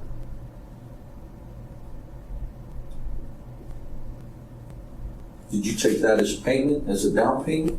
Yes, sir, it was. How much money did you get for that first bar? I believe it was $2,600, maybe $2,700. Maybe $27, I believe. Okay. And where did you sell that one? There's a pawn shop on Paramount Street, Paramount and Olson. It's called Pawn. I believe the owner's name.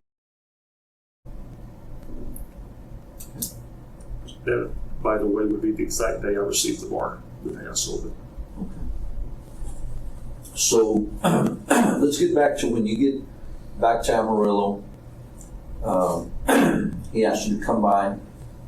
You get the Cuban cigars, and you got 2 additional bars. Yes, sir.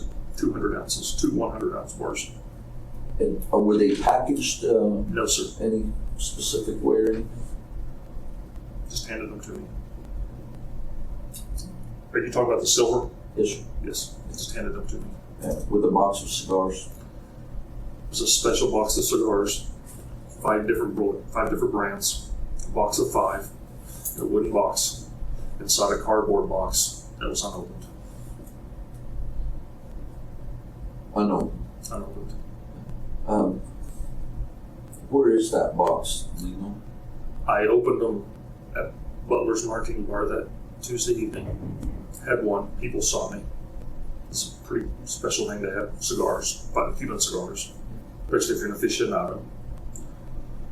I actually let 2 or 3 people take a puff off the one I was smoking, but I wouldn't let them have one of mine. Over the weekend, I lit another one. It was in my house by my bedside in my ashtray when I was arrested. The other 3 in the wood box inside the cardboard in my humidor in my house.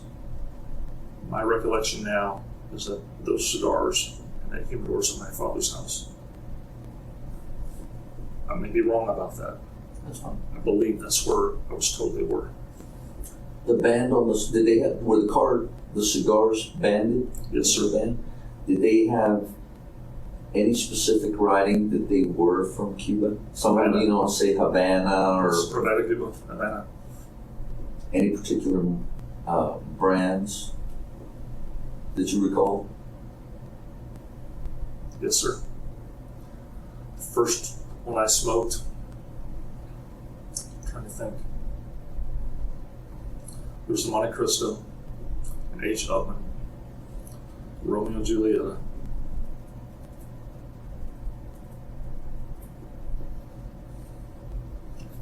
They'll come to me in a minute. I'm sorry. That's fine. I was just curious. You know, if I was looking specifically for those, you know, if they were banded, some from over there are not banded. I know they'll have Havana on there, but I was These are wondering all which banded. ones. They're all banded. The box had the Cuban tax stamp label on it. I opened it. It's still on there. And the box is there also. Yes, sir. All right. Let me ask you something. When you went to pick up the silver bars and these cigars, was there anybody else at his house? I was told there. I did not see her. Sorry. No, it's fine. Did you even see her? No, sir. Did you see her car or anything that would? Yes, sir. I believe her car was there. If you need to stand up and stretch, just let me know, and that's fine. I'm afraid I'll get sick if I do. I'm just trying to hold this in. So, You can get up and stretch. yeah, I'm fine. I'm fine. Thank you. Okay. You want a break? Are you all right? If you need a Let bathroom me break, walk just a second. that's fine. Thank you, sir. So, what's more? I'm good. Good. Thank you.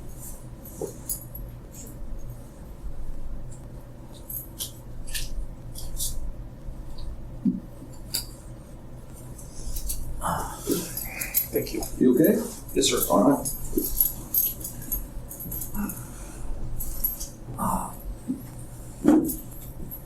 You said her car was, you saw her car there.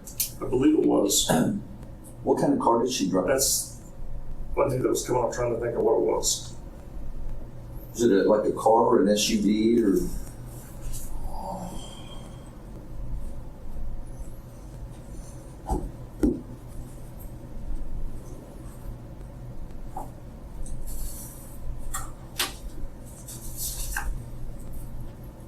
I really cannot recollect in my brain. It's sounding like an older SUV, but also had like a Camry in there, and I just don't, I can't tell you so for certain, sir. Okay. But he told you that she was there? Yes, sir. Okay. Was there anybody else there that you know of? I didn't get to go in the house, stayed in the driveway. He mentioned she was there and brought from the garage to me. Did he mention anything of, did he ask you anything about what actually happened? He wanted for me to recall what happened. Out there in the driveway? Yes, sir. I told him what happened. His response was, "Sounds pretty clean. I changed clothes in the driveway while I was there." Okay. You already had extra clothes? Yes, sir. Levi's and a shirt. And tell me why you changed clothes. I was going to go downtown. I was in a pair of grungy shorts and a black t-shirt, a hole in it, and I was 380 something pounds, 5 o'clock in Lubbock in July. I sweat, nasty, Sure. bleeding. I changed clothes. I wouldn't be seen in those clothes downtown at a martini bar. Well, I mean, now when you say you had blood here, was it from you bleeding? yes, sir. Okay. You scraped yourself on Yes, sir. that window? Yes, sir. Okay. All right. So you changed clothes there. Yes, sir. What happened to the clothes that you had been wearing? The ones I was The wearing during shorts the and event. the black shirt. later, not that night, the next night, I discarded them in 2 or 3 different trash bins in Amarillo. So did you recount for Michael Dixon the events? Yes, sir. Did he want specific details? Yes, sir. And what was his response to you when you explained all the details? He was happy about it. He was fine with it. He said, sounds like you got away clean. And did y'all make arrangements to meet later or the next No, day or anything? No, sir. Just like,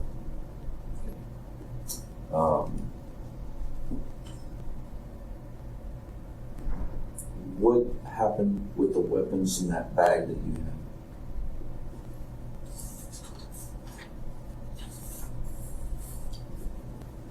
After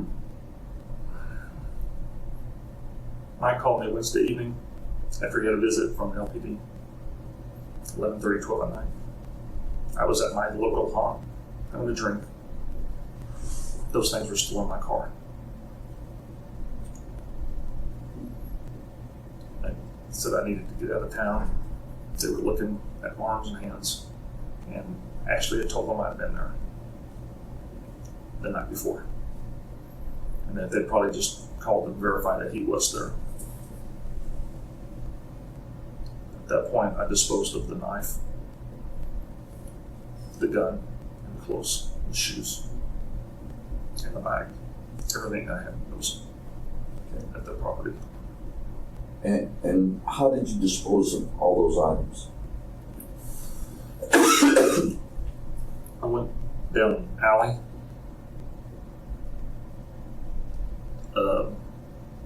on some houses in a neighborhood that was west of Western Street, south of I-40. Couldn't tell you the streets. I can show you where they were. Got out of the car, took the knife out of its sheath, and pulled out a trash bag from the dumpster, stuffed it inside the trash bag, put it in. Went down the alley further, did the same thing with the knife. Went down a different alley, put a pair of shorts in one. Went a bit further down the alley, put the shirt in. Further down the alley, disposed of the shoes. The gun, I went by Lawrence Lake. I don't know the street name. I could draw you a map here if you wanted me to. Sure, that'll be fine. And you said Lawrence Lake? I believe that's the name of it. Donovan Lake or Lawrence Lake. I'm not sure what they call it. And where is this in relation to Amarillo Lake? On Western Street and Interstate 40, there used to be a shopping mall. It's called Western Plaza. Now it's called Western something else. There's several stores there and 2 new hotels. On the street that runs north-south, just directly east of that shopping center, it runs directly west of a drainage lake. Can't be missed. It's been there forever. I believe it might be called Donovan Lake. I don't know if it's Lawrence, but I think it might be called Donovan Lake. I was going eastbound on the access road from I-40 from Western. When I got to that street, Lakeview or Lake Road, Donovan Road, I'm not sure what it is. There is a gentleman's club on the east side of that road, on the corner of the access road. I turned southbound, right-hand turn southbound. I pulled against the side of the road, a short distance away from one of the hotels. I can pinpoint my location because in front of my car, there was a drainage ditch. There's a curb and there's an access for the drainage. I don't know what you call that. Culvert, I mean, where it runs in and where it drains into the curb. I got the gun. The clip was in it. There were no bullets in it. There are some trees that grow up from the lake entrance. It drops down precipitously, 45 to 60 degree angle, probably 50, 60 feet deep. It's a drainage lake. And near as I can tell, from a perpendicular line, I went to the lake and I threw it approximately 40 to 50 degree angle back toward the lake, back toward the lake. It's in that quadrant. I didn't hear a splash.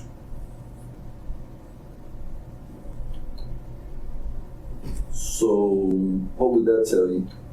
It's midnight, 1 o'clock in the morning. It'll still be there. Nobody walks, you can't walk down there. So you didn't hit the water? I didn't hear a splash. Okay. I don't want to mislead. I did not hear a splash. Okay, all right. But was there a chance that it didn't hit the water? My best estimate, Mm-hmm. it did not hit the water. All right.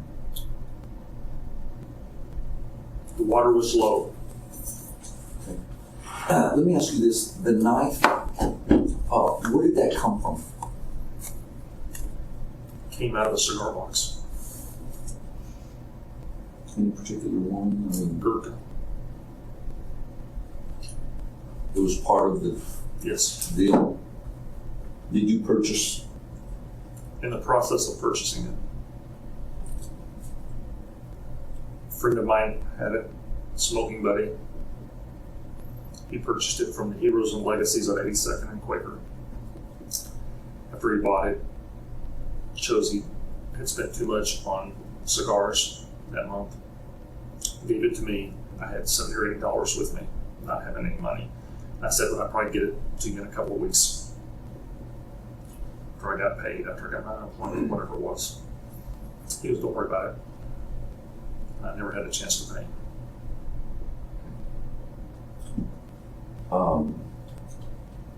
Was there any ammunition left? Yes. No, in the gun. In the holder, yes. Okay. And what happened to that? I discarded it. Can you tell me how? Threw it out the window on the highway. I believe it was on I-40 between Sonnier and Hope Road. It may have been further than Hope and Arnott Road. It was in the gutter, I believe, on the right side between westbound traffic and the access road. I believe that's where I discarded that.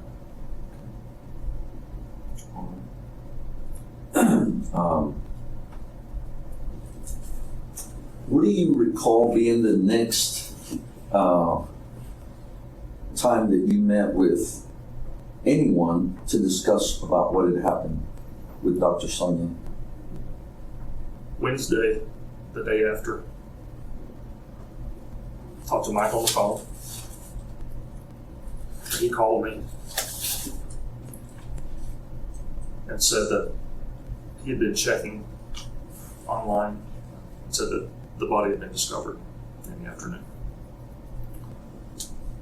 He called me to see if I wanted. I was already on my way to Butler's to have my use of alcohol.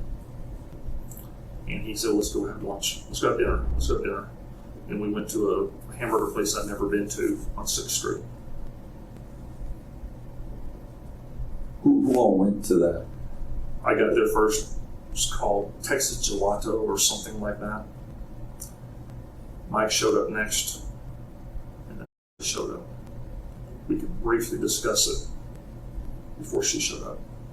We talked 1 or 2 minutes. And in those 1 or 2 minutes, tell me what that conversation was like. What was it about? He was just recalling what he told me on the phone, how it was discovered. And that's all I can recall what he was saying. Okay. And when you arrived there, It's not discussed. nothing.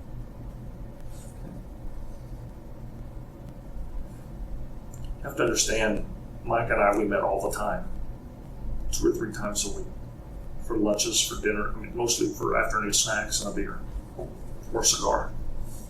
It was not unusual for us to see each other 2 or 3 times.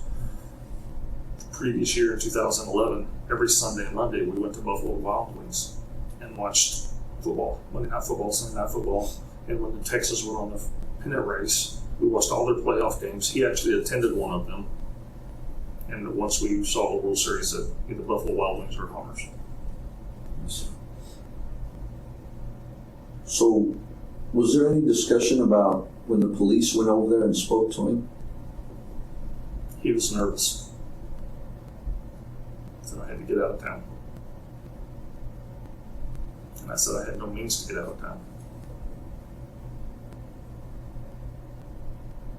And what did he say about that? Yes, you have to.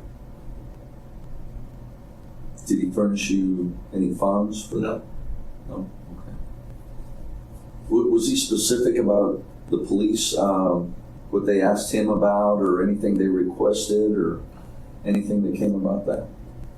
My best recollection of that very brief conversation was that there were 3 or 4 detectives. They'd been there a couple of hours. He mentioned I would put them onto him. And that they were looking real closely at his arms and his hands. That's pretty much all it, the conversation actually. Okay. So, after y'all meet at this gelato place for lunch there, It's for dinner actually. okay, for dinner, It's in the evening, 6:30 or something like that. and this is the day after. Yes, sir. Okay. And if it's not discussed any further with Ashley there, well, tell me what happens after that. We have a beer, we finish eating, we go down to Golden Light Cafe, and he buys me another beer. We have a beer outside, just visiting, talking, just, trying to be like normal. He's texting a couple of people he saw across the street and giving them shit, he's a prankster and calling and this kind of stuff. We leave, I don't know where they go. We walk back down to where our cars are, and they're sitting talking, and I go to my car and I go to Butler's and have a drink. So when y'all go to this Golden Light or whatever, they're with y'all Yes, sir. the whole time. Yes, sir. So after y'all separate, they go their way and you go to Butler's. Yes, sir. Okay. And now we're into Wednesday night. Yes, sir. Can you tell me anything that happens right after that? I'm at Butler's for 4 or 5 hours. I don't know exactly what time I got there, 7:30, 8 o'clock. I'm there at 11:30, 11:30 or 12. Not sure of the time, when he's finished with his interview with the detectives. I'm talking to people when he calls me, and I go outside to answer the phone. And I leave at that point. I go pay my tab, and I leave at that point to discard my clothes, the gun, and the knife. Okay. So after you discard all that, then we're pretty much into Thursday. Yes, sir. Thursday morning. And tell me what happens into Thursday. Thursday morning, I take my daughter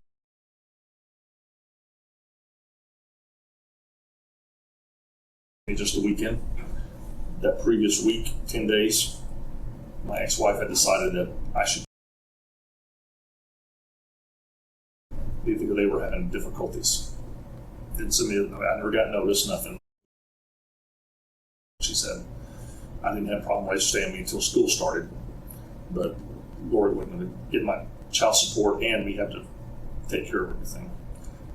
I'm gonna need to go to Oklahoma because that's where our allergy supplier is, our supplies for our business. And I was gonna do that Monday or Tuesday anyway, but since Mike needed me to be gone, in case they called me for an interview, I could talk to them on the phone, but they couldn't see my arm or my hand. I head to Oklahoma. I'm on the way to Oklahoma when I talk to the detective. Okay.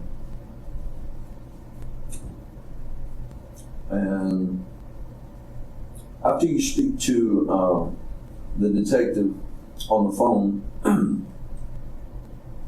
did you have contact again with Michael Dixon? Yes, sir. Immediately after I called him, that I talked to him. And can you tell me what that conversation was about?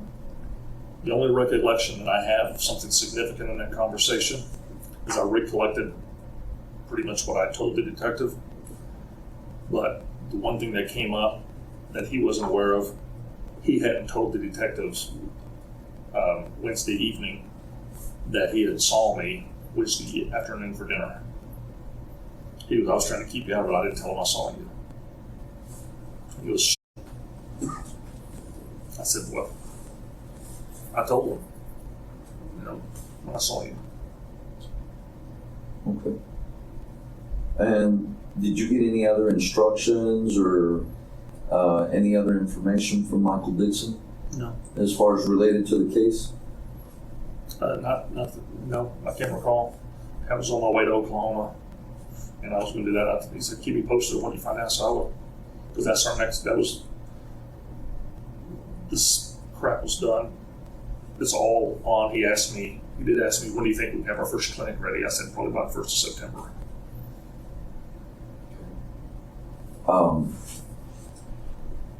So this is Thursday. Do you go to Oklahoma? I'm on the road.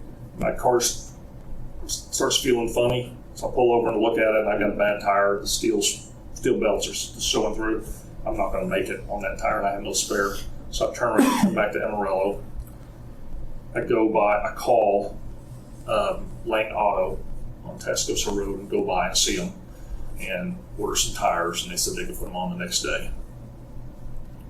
So I go by the next day and have tires put on Friday and brakes done.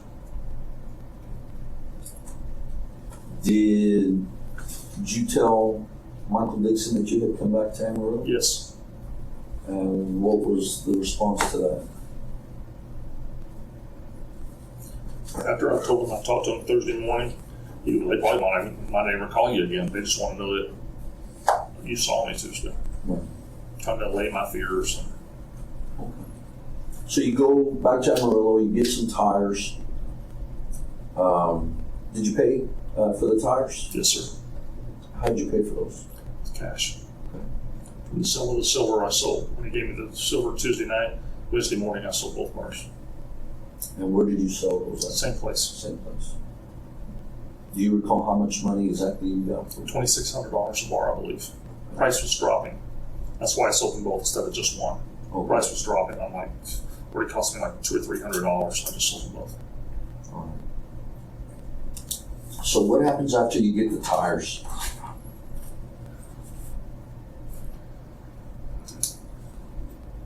I want to answer all your questions. Thursday night, Friday, Saturday. I drank a lot.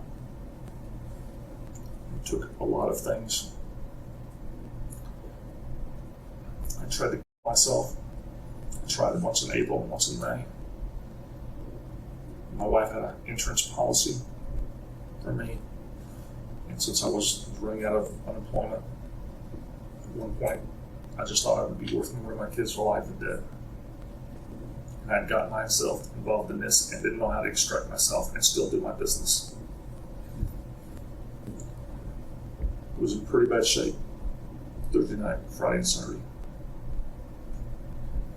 I don't know exactly the time frames when you're asking what happened next.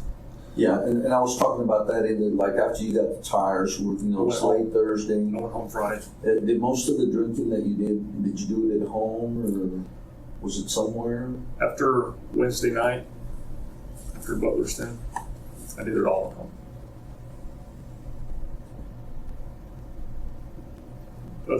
Other substances are involved. And were you mixing the other substances and alcohol? Friday night when I tried to kill myself, I took between 15 and 20 morphine tablets that were one a day more for pain than my mother had when she had left when she had passed. I injected 4 vials of insulin. I took over 30 high blood pressure pills. And I drank close to half a bottle of scotch within about 15 minutes. Okay. Where was your daughter during this time? She wasn't there.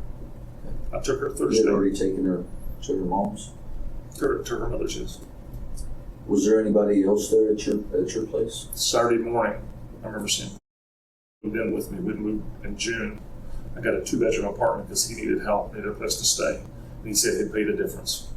He probably went to finish the school and got a little nursing thing until he went off to school. I saw him Saturday morning. And did you visit with him? Just briefly. Did he know about anything that you had been involved in at that point? He helped plan it. At what point did he get involved in that? When he came down wrong. When he got through the trucking, he came back. Back to Amarillo? And about what time frame was that? Seemed like that was April and May. He stayed with me a couple of weeks in May, a couple of 3 weeks, and then we moved in June. And how did he become involved as far as knowing about what was going on? Through you? Yes, sir. He never met with Mike and talked to him about it. They had made acquaintances before, but he had never met, didn't know Mike. Mike didn't know I was really telling too much about him.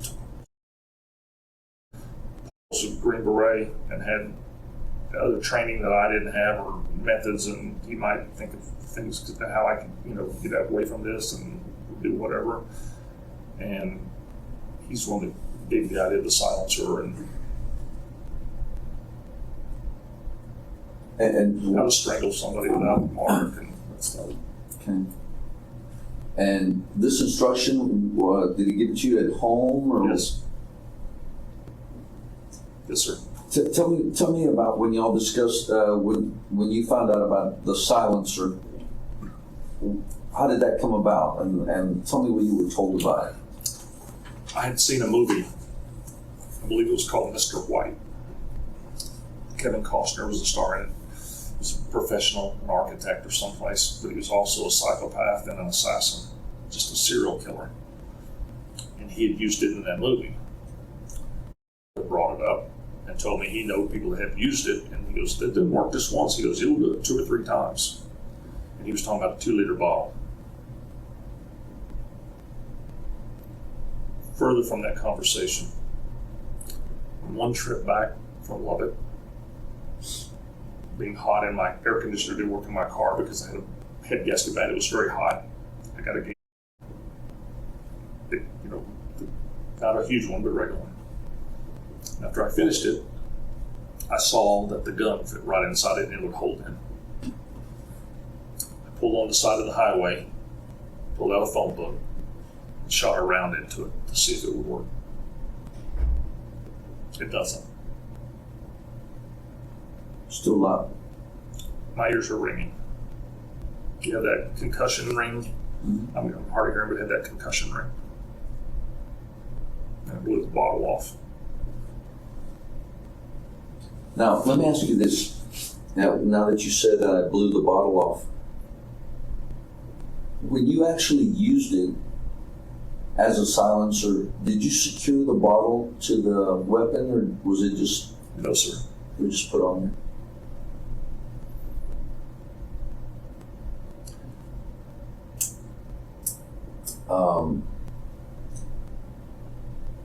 Tell me what else you and Mr. discussed as far as this. You told me about the silencer and how that came about. At one point, he even told me, he goes, "Well, I don't think you're going to get this done." And I said, "What do you think?" He goes, "It doesn't sound like you're into it." And I said, "I'm just trying to find a pattern." And he goes, "Well, you could have had this done already if you wanted to do it. You have to stay there." His idea of the best time ever to do it would be in a rainstorm, a thunderstorm. Lightning cracks, people aren't outside walking, can't see, moisture muffles the sound. He might answer the door, front door. He said, "They'll just pull up in his driveway, knock on the front door when you know it's there and it's a storm." Then you open the door, pop him, close the door, get in your car and leave.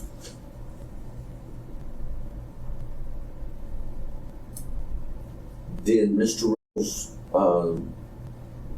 know that you had a weapon at Yes. some point? He had seen it. I showed it to him. And what was his take on the weapon? A little piece of shit. I mean, he's had a bigger gun. It was a little piece of crap. He goes, "You're a pretty good job. You got to be close." Let me ask you this. Did he specifically know who the intended victim was? Yes. Did he know the situation behind it? I'm not sure I know the whole situation behind it. He knew about X and that Mike wanted that done. If that's what you mean. Right, that's what I was referring to. Why this was going to happen. Sir. Okay. All right. So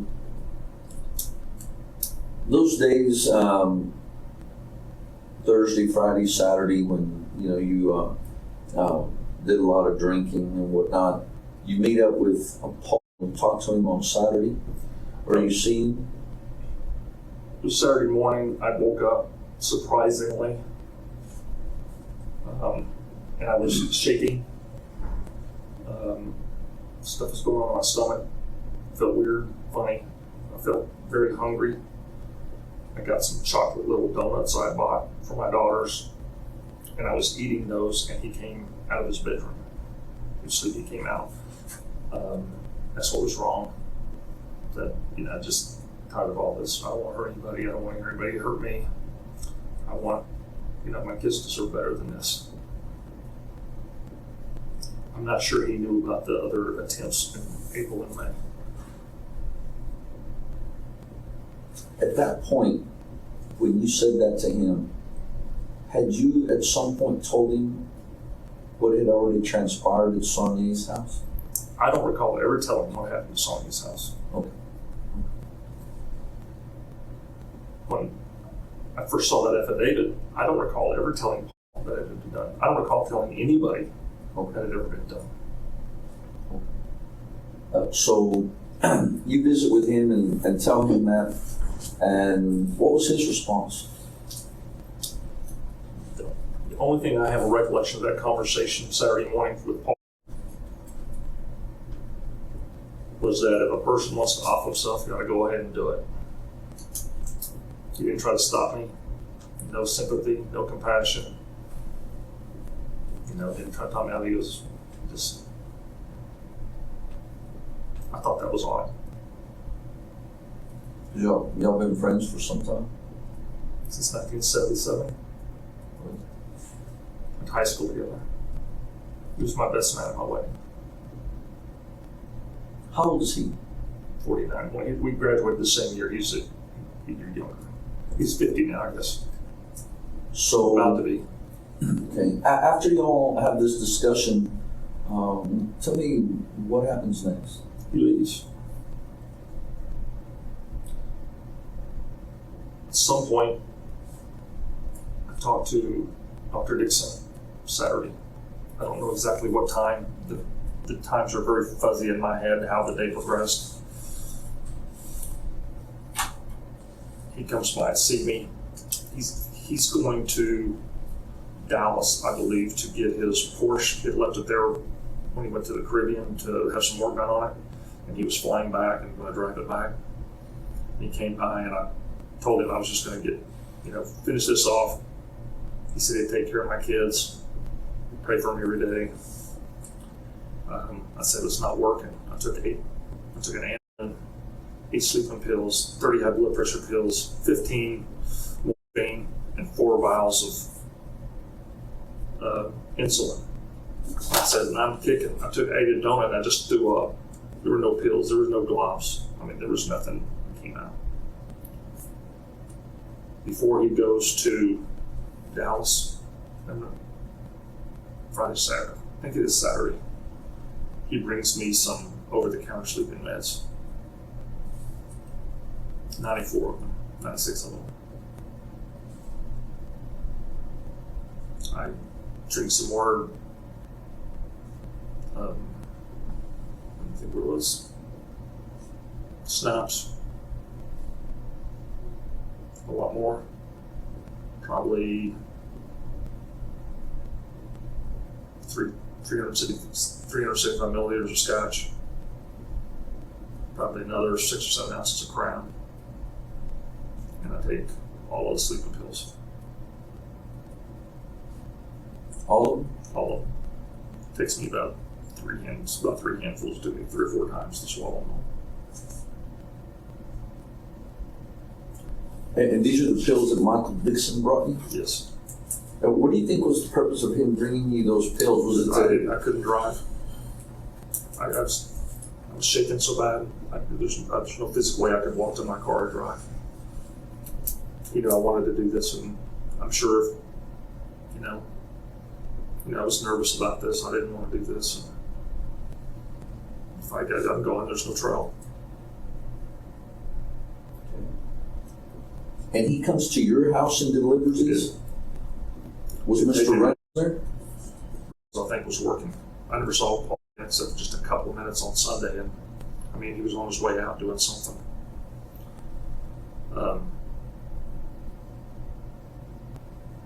Mike had taken the capsules of the tablets out of the box and just put the blister packs in the bag and handed them to me.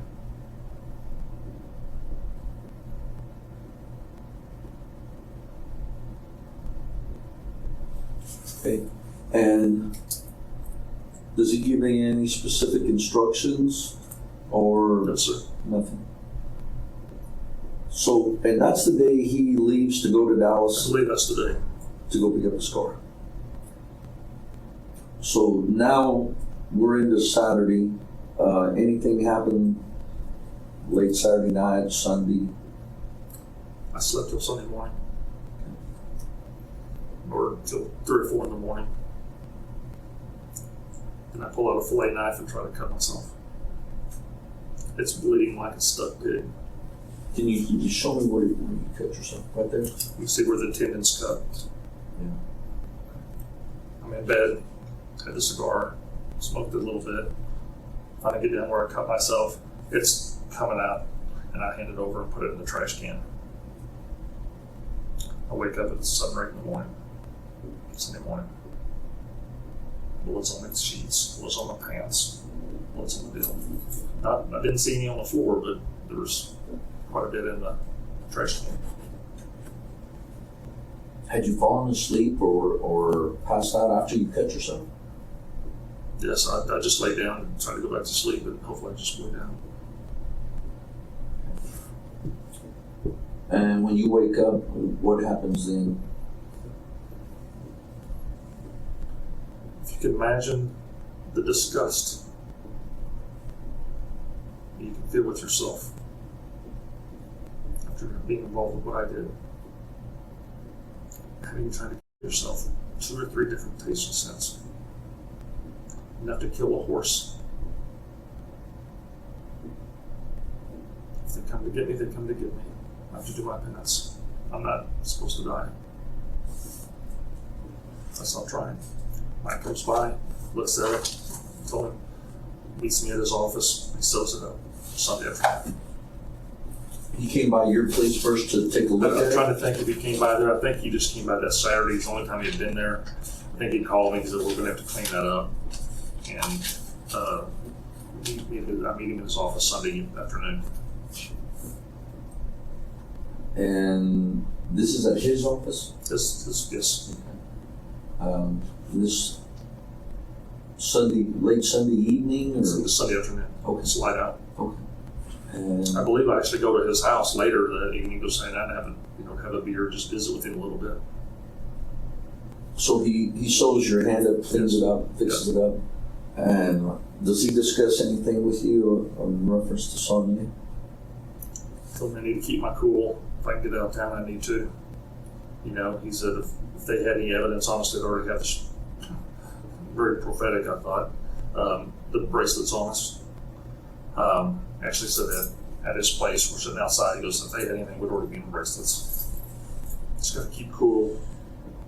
I'd already wrote a letter to my ex-wife, sent her all the other money I had left. Sunday I could drive a little bit. Told him I tried to cut myself, I couldn't before I go to his place. And he goes, "You're gonna have to do it because she's gonna know." And I thought I mailed it Thursday. I thought she'd have it Friday or Saturday. It might have been there. She didn't get it. I go by and retrieve the letter and the money From your ex-wife? from my ex-wife's mailbox. One of my daughters had texted me and said they were going to a movie. I knew nobody was there. What did you write in the letter? That I was sorry that she thought I was a deadbeat and I couldn't pay. Was there anything in the letter in reference to? No. So you get fixed up by Dr. Sonnier, I'm sorry, by Michael Dixon, and you end up at his place Later that evening, so later that evening? Is anybody else there? no. And what do y'all do there? Just is a little bit. He knows I'm nervous. He's trying to relax me, trying to take care.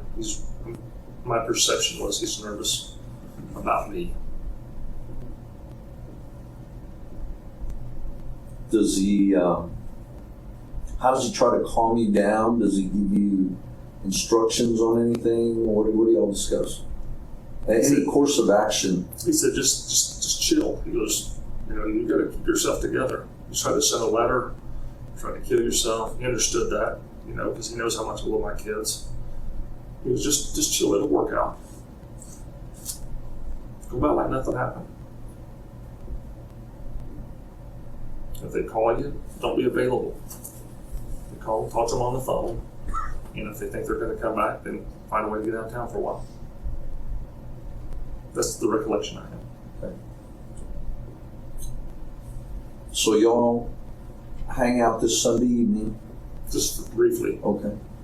And then do you go back home? I have to go back home. It's not dark yet because my ex-wife is bringing a whole folder of all of her receipts.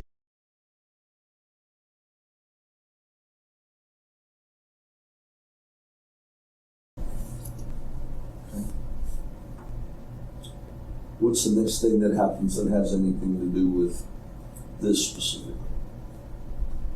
She comes and wakes me up. We go to bed. We're watching TV. I don't know. Go to bed. She's sleeping on my couch. That's the other room. I go to sleep. She comes and wakes me up. Seems like it's 9:45, 10 o'clock. Says someone's knocking at the door. And she gets in bed with me and we just hug for a little. I said, just don't worry about it. I said, it's too late for anybody to come by. I'm not expecting anybody. She goes back to bed. Late 1:30, 2 o'clock in the morning. SWAT team comes in and arrests me. I assume it's SWAT. Wake me up. I'm half out of it. I got so much stuff in my system. I don't even know what's going on. Had you drank or taken any medications before you went to bed? Not that night. When they came in to arrest you, what did you think? I didn't even think at all. I thought it was a dream at first.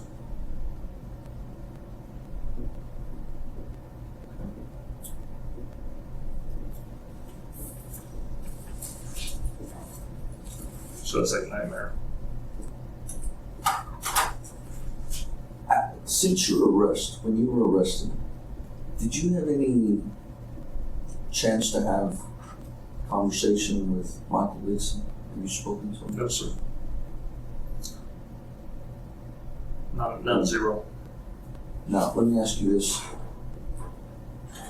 Who have you had contact with since your arrest?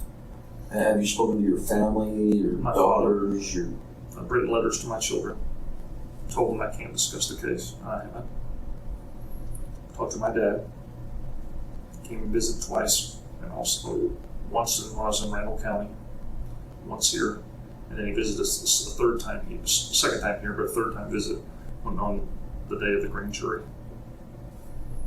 I talk to him on the phone normally twice a week. We don't discuss the case.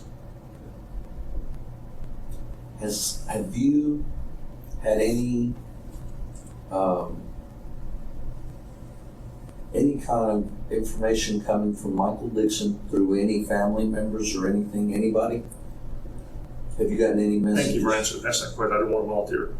I find out later from a letter to my daughter. He has a son named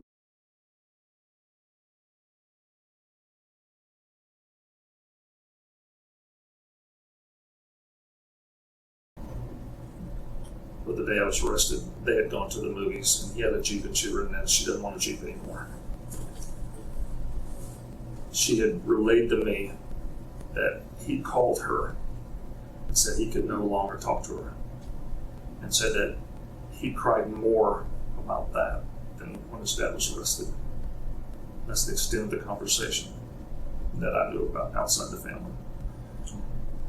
My original attorney came back a couple of times. One visit, a private investigator assigned from Michael's attorney came, and we had a visit. He asked a few questions. What were the questions? I have a real time remembering the specifics, and some of his generals about Paul, where he was working.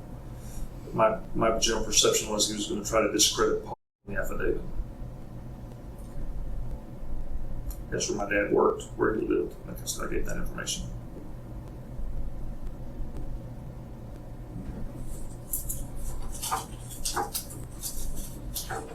Let me go through this list here, and the things that we haven't touched on, I'll go back over them. If you don't mind, and we can use this board, the lake Yes, sir. that we discussed there in Amarillo, Yes, sir. can you draw me a diagram? Yes, sir. So we can kind of pinpoint exactly where? Yes, sir. Got the erase this? Yes, sir. I might do it. This is a pretty big board. You need to take a bathroom break or anything, David? No, it's just my butt's sore. Yeah. Feel free to stand up. Excuse me, right? I'm gonna put north, south here like normal. Okay? Western Street.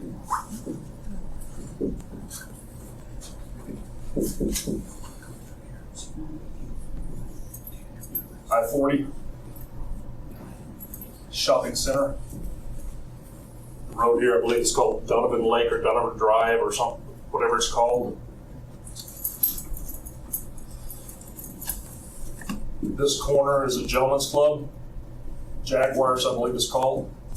There's an empty lot here. Big hotel right here. I pull this way, come here. The lake butts up right next to the street, all the way down and around. This street comes back around to the west, and it comes back around. I pull down this way. There's the little damage in the curb hotel, because I see it here. There's trees. I gotta walk across, and I throw it in this general direction. I see water down here. The whole thing, it goes all the way across. It's big. If you come this way from the access road on I-40, you come right down here, you'll see it in the curb. It inches, where runoff runs. There was one of those in front of my car, and I was in front of that main hotel. And I believe there's another hotel back here. I was in front of that hotel, and I believe there's actually a street that comes in here where you go to PetSmart and the thing there. Sorry, it's not very good, but That's okay. Now, those it was are around directions 45. I was trying to hit in the water. I never heard a splash.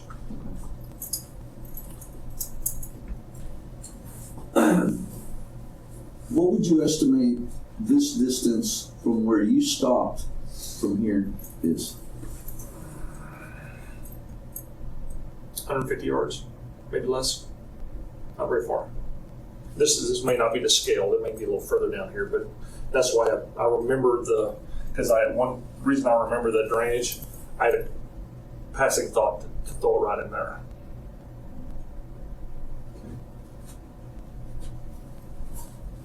That's why I remember some from the car. And And this there may be more up here, but I'm just saying, there was one. when that you get remember. when you get here and you see this, and this lake, this drops precipitously down. I mean, it's steep. You'll have a hard time standing on it walking down.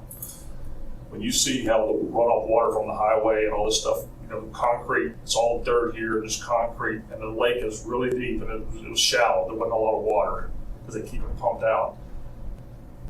You'll be able to look from this corner that quadrant, and you'll be able to, they'll be in that quadrant where it's at. How I really can't pinpoint it because I'm underhanded either way. It's like a frisbee.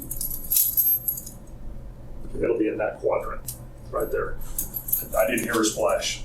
So if you start from even from the hotel, 200 yards, you go there, that's where it's at. And If I was there, I could actually pull up and say, I believe this is where I was at. and point it out, okay? Sorry, I can't And get the closer. magazine was, I believe it was. I believe it was still in there. I don't believe I separated. I don't think I threw it separate. I may have, but I don't recall doing that. all right. I'll leave it up and you can do whatever you want. Yeah, that'll work. Oh, sorry guys, I'm not an artist.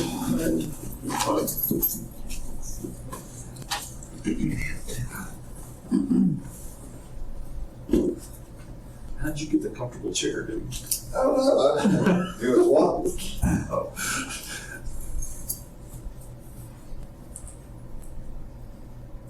Let me ask you this then, going back to the silver, Yes, sir. do you know where Michael Dixon kept that silver in the house? I do not.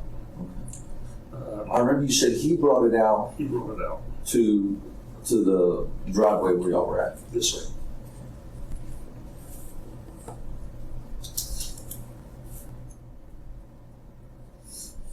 One of the questions I have here, on the Luxie account, it's an app on the phone. Oh yeah, my camera. Yeah. Yeah.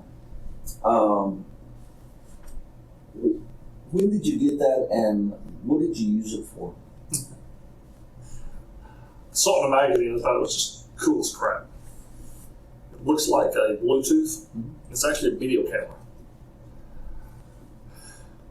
I got that when Paul was still thinking about, we were still thinking about trying to be in the business with Paul, but after discussions, I didn't want to be a partner with him because he just too niggardly and he wanted me to run it out of my apartment for 6 months and he wanted to control the money and I was doing all the work. That wasn't going to work. Dixon was still in. He didn't want to give me a percentage. Got the look-see. Cost a couple $100. So I could surreptitiously go to a training class and see how they do the allergy testing. We were going to go to the suppliers and how they do the training. Sure. I was going to act like it was just a Bluetooth or not.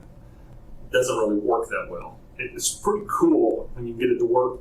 I guess the way my ears are, it would always fall and flip and everything like that. But it does actually work. And there was a couple of things stored on the phone with the look-see, and the look-see was on my desk. I don't know where it is now. Okay. Now, is there a certain username or a passcode? I don't recall what. I think you have to have it in, you have to have it on, you have to have it charged, the look-see device. Mm-hmm. You have to have it charged, and then you have to turn it on, and then it'll get with the Bluetooth, the Wi-Fi, the Bluetooth, and it'll come on. But I couldn't get the phone to show what I did without the thing being on. But there was an instruction book. It needs some more tech developments. Okay. I can volunteer what you'll find if you ever get it on. Save you some time. Sure. The only thing I ever did was see how well it will work. Went to Cassie's Gentleman's Club and tried to pick out a couple of girls a couple of times. Didn't really pick out too well, but you could see the club. You can see a shadow, the girl, but that was it. So that's all you see is maybe some shadows of some tits. Okay. I think that's all I ever had on it. All right. But that's why we did it. It was actually going to be a training device, so we could actually show people do allergy testing and do one and the different things they have in a training. So we'd have something we could develop later.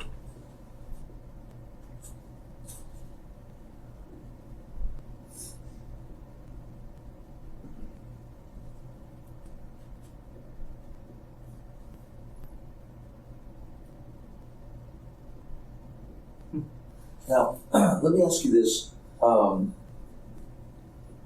Did Michael Dixon ever mention to you about wiping down the phones, clearing the phones out? Yes, sir. Several occasions. One while we were in Lubbock, be sure to delete your text. Be sure to don't have any pictures on there about stuff. You can show me I took pictures of his house. That's why I couldn't go in the backyard. Landscapes are up there, or maid service, blocked from the alley. I'd take pictures and show him, and I'd delete them. Anytime I wrote anything down, be sure to get rid of it.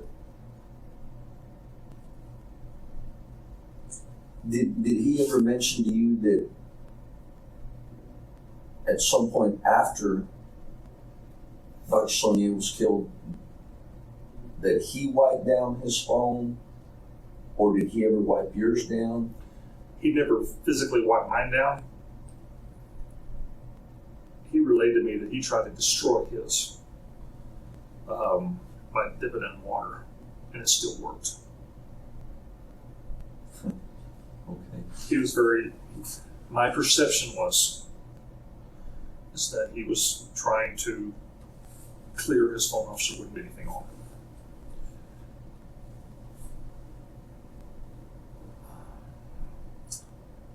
Sunday afternoon, when he did this, he showed me a code on his phone, and I said, that means they're trailing you. That code on there is a finder. I said, because I can do that on my phone because I have my daughter's phones, but the thing is, it'll send them a text to let them know that they don't know what that is. I would assume, and he assumed, that was a locator where he was at, or a bug. He showed me that. And what was did he have a course of action for that, or? Less texting, less talking on the phone, more in person visits. That's why he said meeting at the office to sew that up and go find the sense. And when he showed you that, what was he going to do? Was he going to just keep using the phone like that, or? He didn't say one way or the other. He was using that, go about business as usual.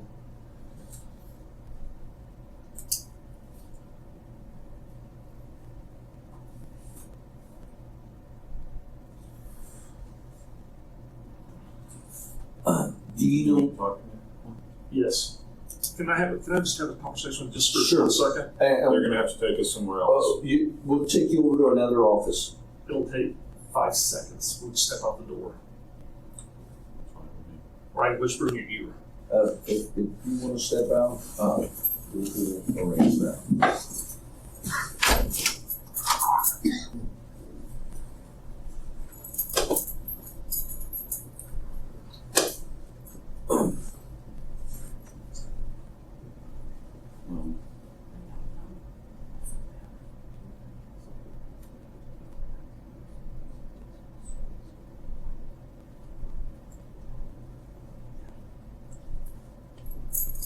Thank you, sir.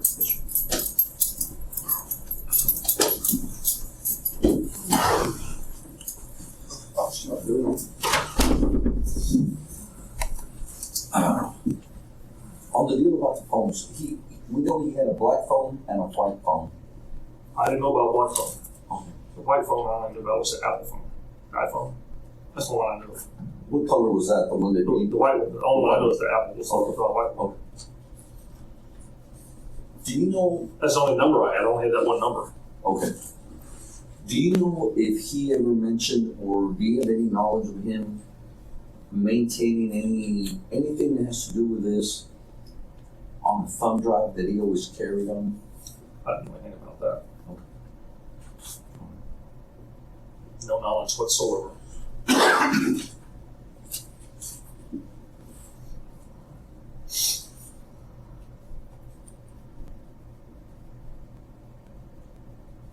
Now, the $50,000 investment, Yes, sir. at what point did he make that investment?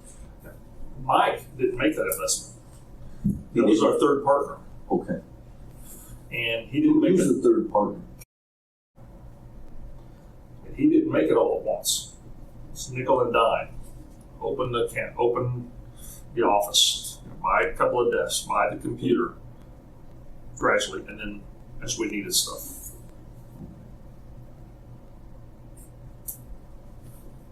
Now, let me ask you this. Other than the compensation as far as, you know, paying for your trips down here, the gas when you were doing the recon and all that, the silver bars.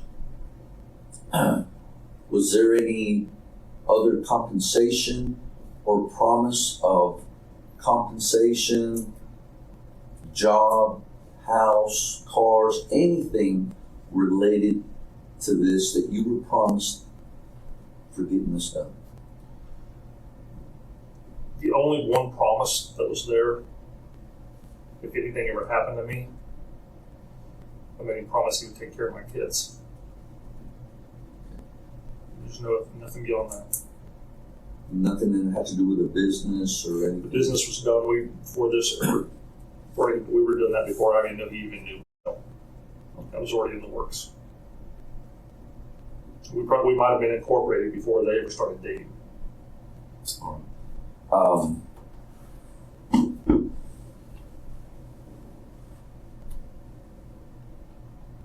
Was Dr. Sonnier the only person that was ever targeted for a violent act? He's the only one I ever heard about anything, as far as trying to get even or anything. That's my only knowledge.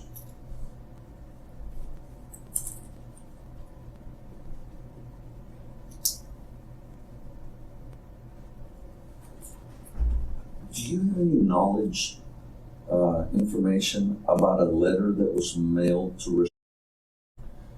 I have received that information since I've been in jail. Probably within the last week or 10 days. And the only thing I know about it was that he sent a letter, and I don't even know the contents. I didn't know anything. He had mentioned to me he hadn't had any contact with her in 6 months, since October, when they broke up. No phone calls. She had texted once by accident, and it was nothing, no ugly or anything. And how did you become aware of the letter? One of the other inmates mentioned something. They go, "Oh yeah, I saw he's crazy," talking about sending a letter and saying they did all this for her, got in a violent phone conversation with him, and that's also, I didn't know any of that. It said it was in the paper. I didn't know anything about any of that. Oh, I've never seen any reports in the Lubbock paper, and the only one newspaper I've seen was Amarillo, and that was after the grand jury indicted me. I'm sorry. oh, okay. May I, buddy? Yes, sir. Who said that? Who did you say, an inmate? Inmates. Yeah, they probably read the So I don't know if it's true or not, or Okay. what it says. I'm just saying, I heard about, somebody said something about a letter that he had even sent her, and I said, what? All right. Matter of fact, hold on a moment. It was before yesterday.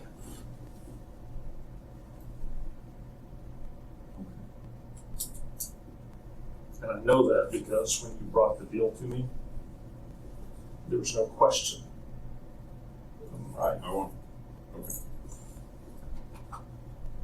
Have you received any kind of information or request or anything from Michael Dixon through inmates? No, I have not. All right. I'll tell you what. I'm pretty secluded.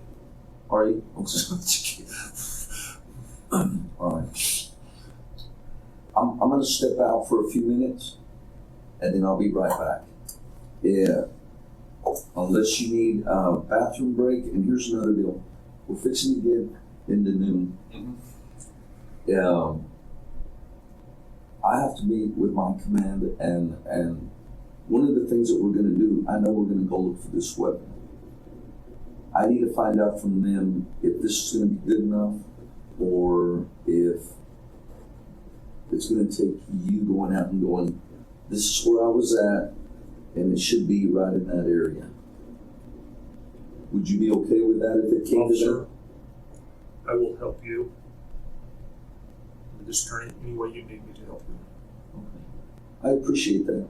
And by all means, I'm not trying to put anything on you to make you uncomfortable. You know, we're having this discussion, but I know that it is very important for us to find this weapon. Number one, I wouldn't want some kid to accidentally go out there and put hands on this thing. And this is a very good little map that you drew us, but without seeing the actual area, you know, and for us, so we don't go out there and spend a whole day or 2 days looking for it. Sometimes somebody going out there and going, I was standing right here and I threw it toward that building or that tree or whatever, you know, would give us a better general idea as to where we can actually go out there and get hands on. May I make a suggestion? Obviously, I would love a road trip if I wasn't in shackles, just to listen to a radio minute. Sure. But if you pull up a MapQuest, I can show you where it is on the MapQuest. Okay. And you'll be able to look at the picture and I do that. So if you want to do that and not have to take me, I'd be glad to do that. We'll, But believe me, I would love to get a burger on the road and a trip. Sorry, Freddie. I couldn't. Yeah. Come on, dude. I lost 40 pounds. Here's the deal. We're already in the 12 o'clock. You've already missed lunchtime Thank you. over there. So I'll make arrangements to get you something to eat here. You know, it takes too much to take you back or whatever to make those arrangements. We'll bring some food here. Okay? We're probably going to go to another area. You can eat your food. I can sit there, and then when we finish, and we're pretty much really almost done here. We'll make sure after you eat, because I need to make sure that you eat because you've missed your meal. We'll come back in here. We'll finalize this, and we'll done. You can point out on the map, and if that works with our supervisors, then we'll do it like that. Thank you. Okay? Give me just a few minutes. Let me ask you, what do you want to eat? Don't get all crazy. You know, Ribeye, burger. You know, any Burger King, any McDonald's is just great. Quarter pounder with cheese or chicken sandwich is fine. Okay. Fries and a Coke. Fries and a Coke. Yes. Okay. And then what's in my commissary account? You No, we'll wait till you finish. Okay. Give me just a Is there a minute. restroom on this floor or this hallway somewhere though? Yes, I believe there's one down this way. And the only thing is with that door there, we have to have a, Okay, so I got to get the, this way, okay. yeah. All right. You said I feel better. I still feel like a shit. Maybe it'll come.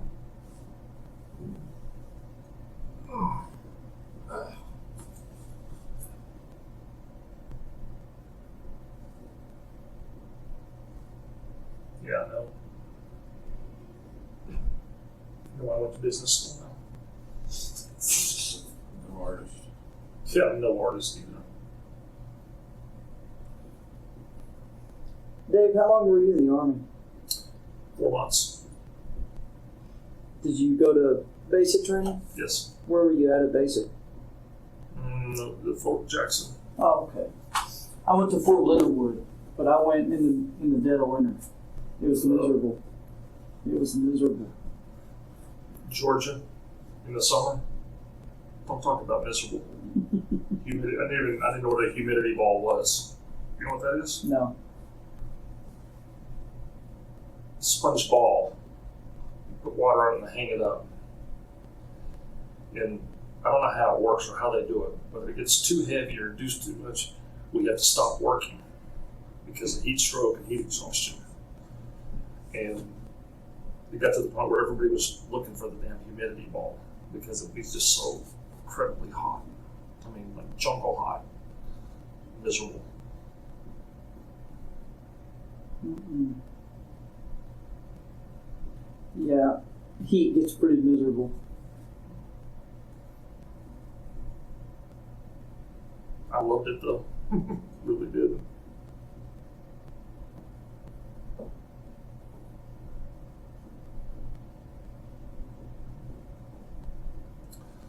Did you get hit or is that a cold sore? That's a cold sore. You ever taken Fanveer or Valtrex? No, just a Breva stuff you buy at the store. Some free medical advice? Sure. See your doctor? Mm-hmm. Vanadar Valtrex. It's for herpes simplex, general stuff. You take 1 gram of that. So when you feel it coming on, you take that, and then one a day for 3 or 4 days, it'll go away. Really? Even better than that, there's a cream and an ointment. It's called Zovorax, Mm-hmm. and it's like $50 a tube or something like that with a copay. Put it on there. Immediately takes the tingle out. It starts healing immediately because it puts the virus back to sleep. Really? It's priceless. If you get those, I have them all the time. When you get that stress and all that opens it up, you get cold because the virus stays with you all the time. Uh-huh. Put that on there. It takes the tingle out, and within a couple of days, you see it's healing. Really? The reason I say this is people have that. Yeah. You don't let somebody have it because worst case you have them all the time. Yeah. Yeah. Go left, right. So what kind of drug did you were you doing for your drug rep business? What were you So Alzheimer's, acid reflux, cardiovascular. Trying to think, Crohn's disease, for Crohn's. So all those. So it goes all the way from the heart, cardiovascular, the neural systems in the brain, to the parietal cells in the stomach. I just pick up on this other stuff from being in there. Mm-hmm. And if you have that, Zovorax, starts Zobirax. Sometimes they sample it, but you can go and get 1 tube of that, and it doesn't take. You just put just a little. It'll last you a long time, and it'll keep. It's priceless. I mean, priceless. Well, David is housed in medical. When he said he was isolated, Mm-hmm. so he's housed over in medical. Oh, I'm sorry. What you? No, you're housed in medical. Yes. My joke is you have to get a verbal reprimand and then a major violation, and you still have more freedoms than I have. I mean, I've been there 60 days, 70 days, whatever, and it's like solitary, 24/7. Is there anybody down there at all? Is it you're down there? I'm sorry? You're just down there in the medical? I have sleep Section. apnea, and that's where they have electrical plug-in, so I can use my CPAP at night so I can sleep. Oh, okay. If you know anything about sleep deprivation, you can become psychotic pretty quick, Yeah. and I get that way. You saw me that way.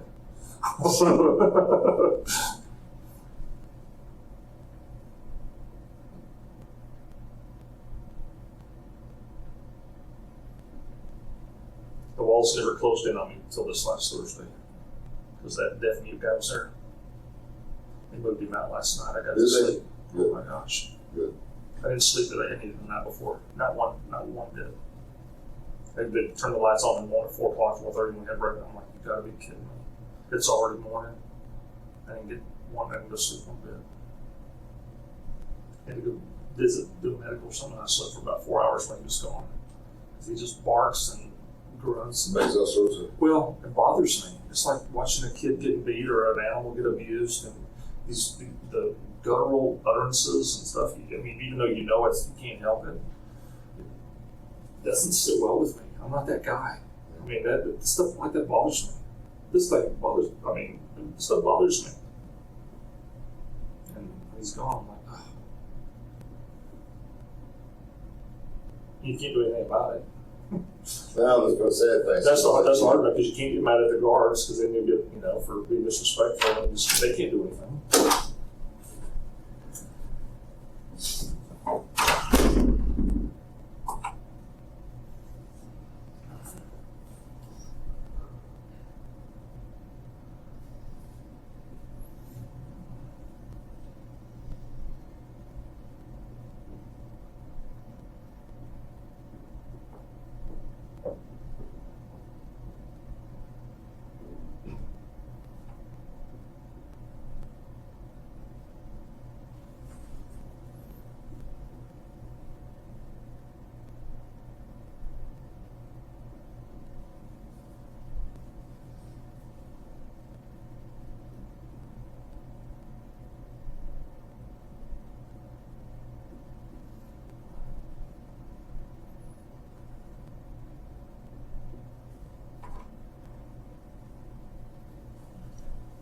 Neighbor still there? I'm sorry, sir. The barking neighbor? Your barking neighbor. Is he still there? The deputy. The deaf. Oh, yeah, he's gone. They moved him yesterday. Yeah, I got to sleep. I got to sleep last night. It was awesome.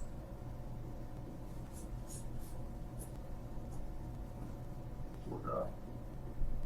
That wasn't his only problem. He's probably a lot emotional Oh, or mental. oh.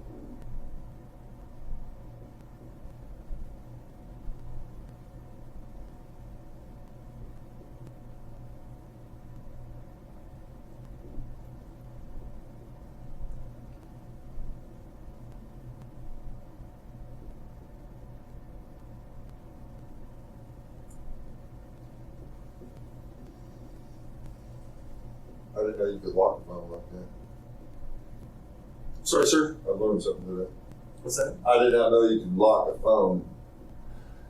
They have this little fill on there, and you put everybody do things, and Dennis is not the most technologically savvy person. if it's charged, they bring it in there. I'll show them how to use it. Yeah.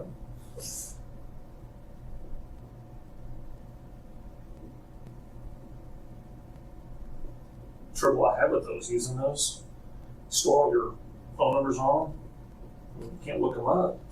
You don't remember them. Yeah. I don't have any idea what my phone numbers are.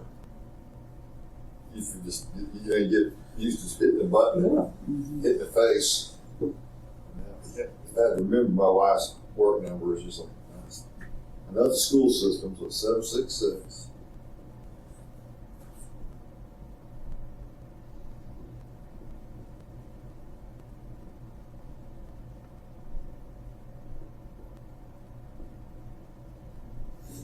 Don't go to the interstate Thursday night. They're closing the loop They're doing something. from University. Construction today. No, it's an accident. That Oh, reconstructed that. Like, ain't like 4 a.m. to 7:30 or something. wow. Still wasn't clear what happened. I thought somebody hit her, but then last night it made it sound like she lost control. The radio this morning said she crossed the median. But they keep saying she was going westbound and crossed the median into the westbound lane. So, My son plays competitive chess.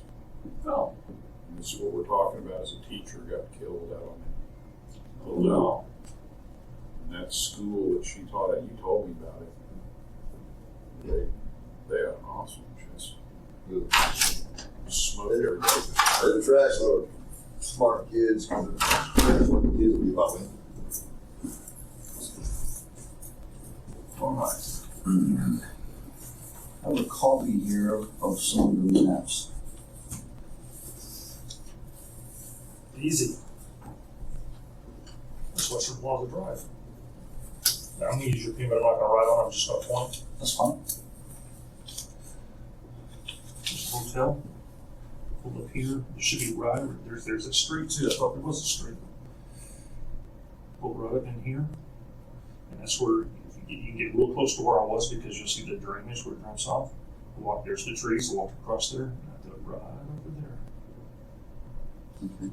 I never heard a splash. It looks like there's more water in there than when I do it though. And this is the same photograph, just a little bit larger. I would imagine, guessing from this photograph, not being on the street, if I parked right there, walked right across the street, and do it right in this area right there. Probably from that right there. I tell you what, go ahead and draw where I you would, think I more would issue. think I'm right here. Walked across the street. This is the only street right here, and that's it's dropping down pretty significantly right there. I do it that way. All right. If you'll initial and date that Oh, for us. absolutely. Is that all you want me to put on there? That's Yeah, what that's fine. I said. That area. What's the date? The 2nd? Yes, sir. And I'll sign it. You want me to? Yeah, and you can just circle that area. That'll work. I would think that's what I'm thinking of this. Sorry. I just screwed myself out of the trip, didn't I? Yep. That's what he's thinking. So he said, don't volunteer. I got you.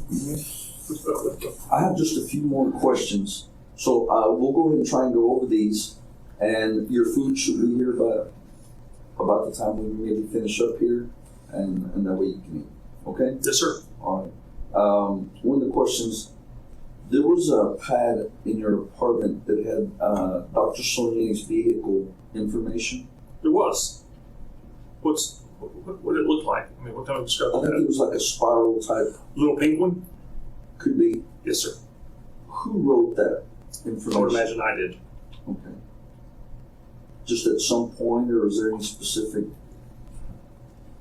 I don't know. I think it's just a remark, so I know what it was. Was it had his vehicle information? Like it was, maybe Mike told me on the phone and I wrote it down. Okay. So in all probability, you're saying it's probably your writing? I would say 99% sure. Okay. Did you have a computer backup for your a backup for your phone? No, sir. Okay. The night vision in your Durango, Yes, sir. where did that come from? I've had it for about 7, 8 years, Okay. maybe longer. Does it function? Yes, sir. Did you ever use it? No, sir. No. It needs batteries. I didn't buy any battery. It needs some batteries. It'll work.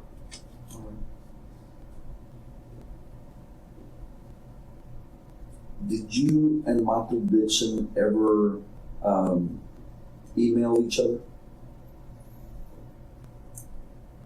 You know, I had an office computer. I don't recall ever emailing Mike. I don't know if I ever had that. Okay. Maybe Facebook, but no emails. So you have a Facebook? Yes, sir. Did. I don't know. All right. Did you have email accounts? Yes, sir. How many? 2, I believe. And I know we kind of went over this, but I want to make sure. Do you have any knowledge of where Michael Dixon obtained the silver bars, where they came from, where they originated from? He told me he got them. He's had them for a long time, and he didn't want to give them to me to let them too much because he was kind of keeping them from his ex-wife. She didn't know he had them. And I think he had some gold and some other stuff, and jewelry and stuff that he would buy and stuff, and he would not let her know. It's kind of like his little silly investment. I knew he had a lot of Apple stock, but I don't know where he got it, how long he had them. They were not all the same. Did they have some kind of emblem on them, or Yes, sir. but they weren't all the same? No, sir. Two of them were. He gave me one. He gave me the other 2. My recollection of the other 2, one of them was similar to like the first one, and one of them was a little thicker but narrower. They had all had serial numbers on them.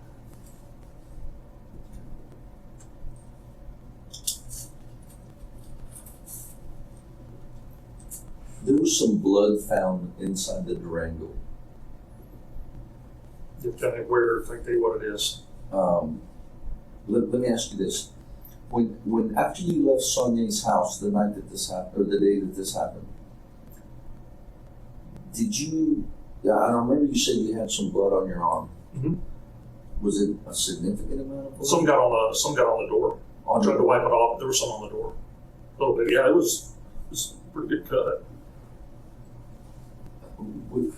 These are scars from it. This is all part of it right here. Okay. Okay. And it wasn't all from Sonnier because that same night, Dr. Sonnier's house, when I went to the club, I fell into the brick wall looking at a girl's house. And it made it worse. Made it worse. Okay. But yeah.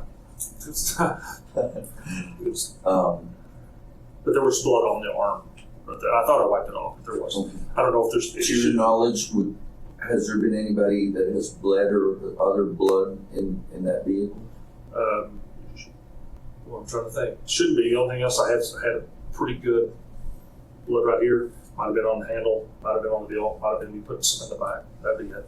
And where did that come from on your hand? had the other pair of gloves, had one on, one was off because I was using the phone. Right. Knock on the window, I go to it, had my glove holding on here in the way, and when I push in the window after he's running around, I push it in, and I guess I scraped it right there because I had my hands like this. I couldn't do anything. I just had the phone here with my hand like this, had my phone in my hand, and it must have hit my wall. But I really, it happened so quick, I really But didn't. that bled also? Oh yeah. This was the worst cut. Oh, okay. Okay.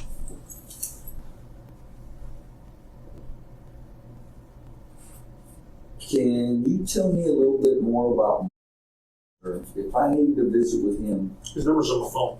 it's in the phone? He works out. He's a assistant pilot or co-pilot with Hastings. Used to be a trainer, airplane instructor out at Tradewinds. Trade winds. That's an Amarillo? Yeah.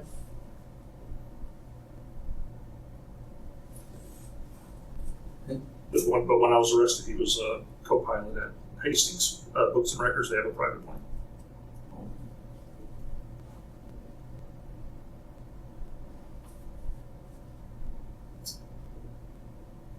You mentioned you approaching two females. Yes. One of them about making the phone calls. Yes, sir. One of them, we discussed her name. Who's the other one?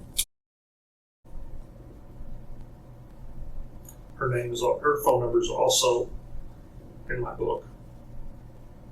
I believe she is also on my Facebook page. Okay. And the last I knew, she was working at, I'm trying to think of the name of the place. Used to be Firewater Grill out on 114th. It's something else now. Las Brisas. Bartender.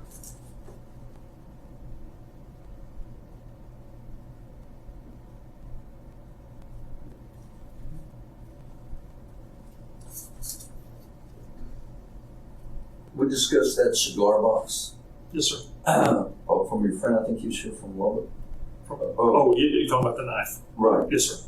The friend that you got that cigar box from, Yes, sir. who is he? I believe his name is David. His number's also on my phone. Is he here from Lubbock? He is. He's in school here. Tech? Yes, he's from Dallas. About how old? 23, 22, 23. How do you know him? Thank you. Met him at Heroes and Legacies, 19th and stuff. One thing you have to understand when I can do all this kind of stuff for Mike, all around that kind of stuff, for the most part, very much on the periphery. I spent a lot of time at the smoke shop when I was down here. Yeah, Heroes. Both of them. When I was supposed to be following him around. You know, you mentioned Buffalo Wild Wings, the one you always went to, the one there in Amarillo. Predominantly we went there. Okay. Sorry. Usually when, you know, people go to the same place, they know the people there, you know. Was there any particular waitress or anybody that always waited on y'all? It was just... There's several. There was one girl named, she had a really funny hairdo, fogged up here. Mike hated her. She wore a Giants jersey once to a Cowboy game as cheering for the Giants. So, you know, he'd say her. I mean, but he hated her. She was funny looking. But there was so many different waitresses all the time. We also went to Hooters on occasion.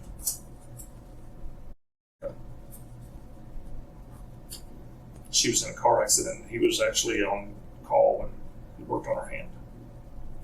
I believe her name was. The license plates. Yes, sir. You said you got those from a friend? My business partner. His number's on my phone.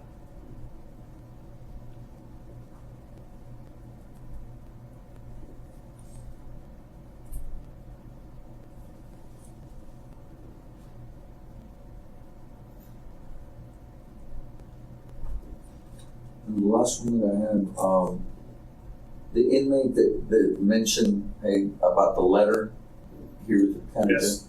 Would you happen to know who that I was? couldn't tell you. Yeah. I see some, I don't even have any friends Yeah. there. I'm trying to think who it was. Matter of fact, I might have. Let me think. I'm sorry, I'm drawing a blank. That's okay. On your Facebook account, can you tell me the password? Should be the same. Well, at this point right now, this is pretty much all I have unless something else comes up here in the next few minutes, so let me know. But we'll just wait and bring the food in and have at it. Okay. Will you let me know as soon as you know whether he's got to go with you up there? Sure. I'll let you know here. As a matter of fact, let me go do that first. Okay, so hold on. Where are you? At the office. Is that within your office? I don't know. He wasn't there when we left, so I don't know. Call myself, but you didn't even sing. I know, I'm trying. I'm going Terrible. to ask you everything he wants to know. You just got to wait on him to ask the question.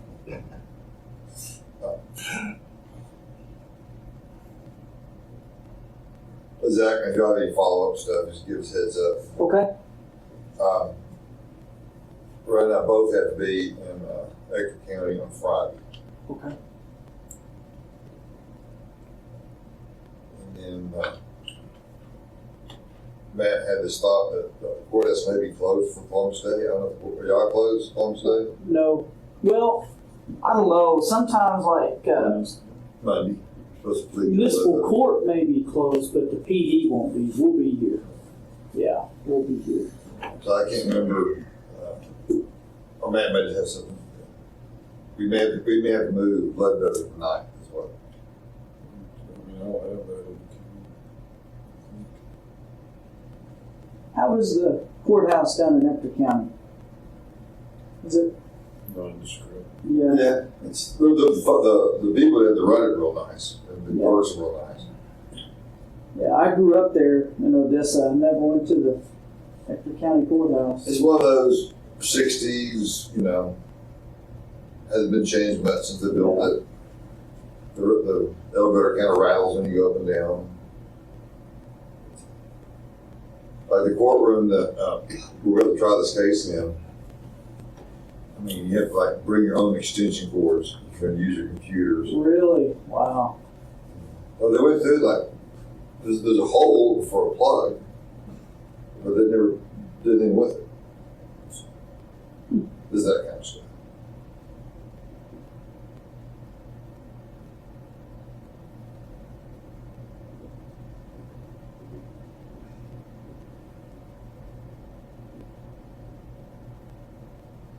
We can get to go exciting places.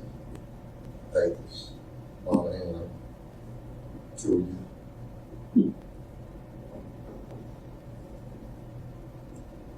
That was too late. It was. It's one really good place to eat.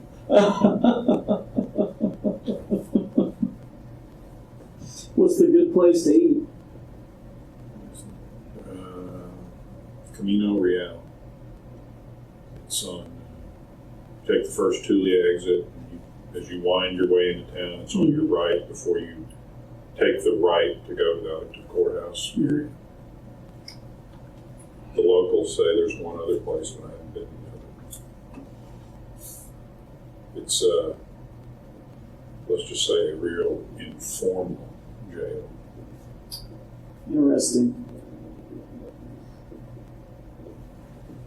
So, they would get used to going to all the hoops to see your clients here at Lubbock, and you got some of these other counties. And They they're, oh yeah, come on back. They yell for somebody and be like, oh, use his office. Yeah. That's interesting. Go see you is kind of an act of Congress. I'm sorry? Just to go see you is kind of an act of Congress. See me? Yeah, compared to some other places we go.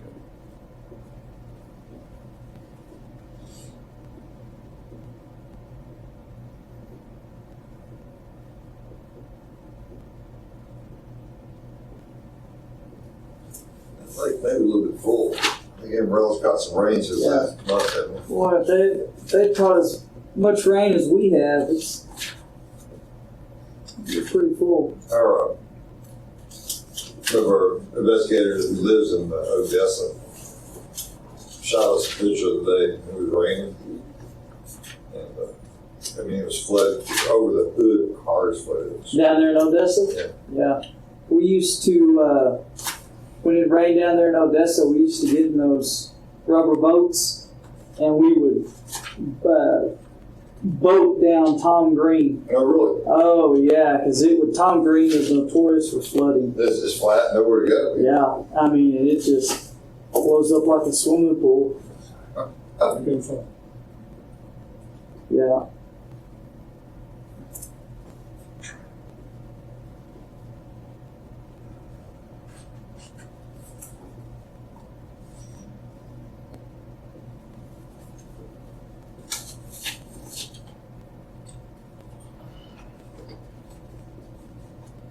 So Southwest Lubbock got a little bit better. You know, for a while there, I live inside the loop. And at Trinity Church, that part of the world, it's crazy flooding. Oh, yeah. They finally got all that evened out. thought, this is flat. On our block, it's flat. There's just nowhere for the water to go. 2 inch rain looks like it's a monsoon for a year. Then 30 minutes later, It's gone. doesn't go. Yeah, I'm kind of curious when they're going to get all that construction done out there on 98th. And they've had that torn up for almost a year. Yeah, that's WR. Golly. They're the one that had to redo. Mm-hmm. Almost an entire neighborhood, too.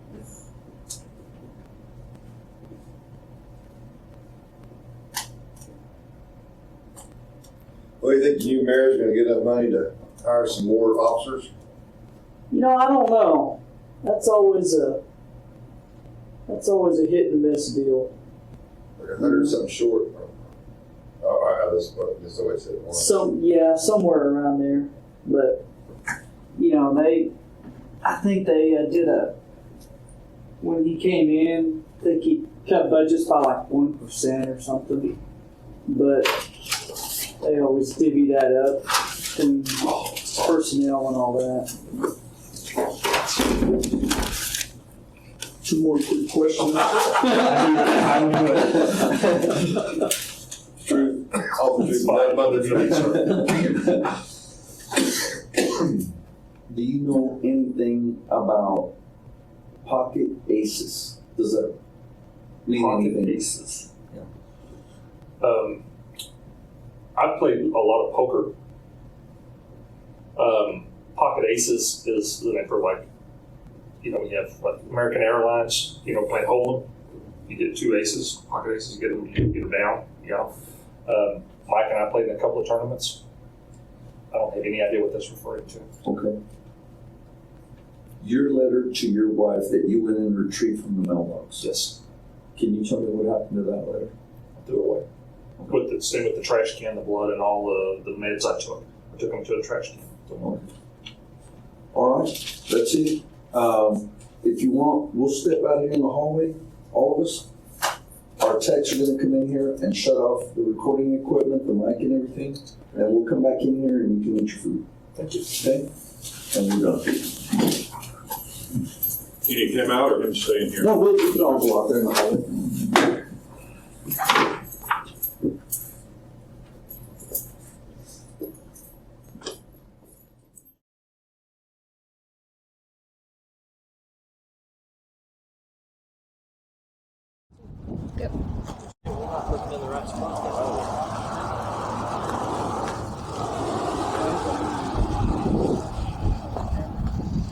So if they see something that you don't see, they will call and say, hey, this is what's going on.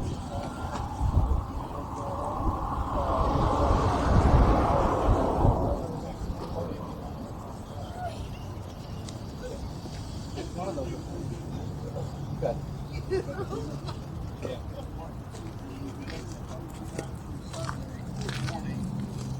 And then they pulled us off of the fleet side. We just worked at APC and the first time we got.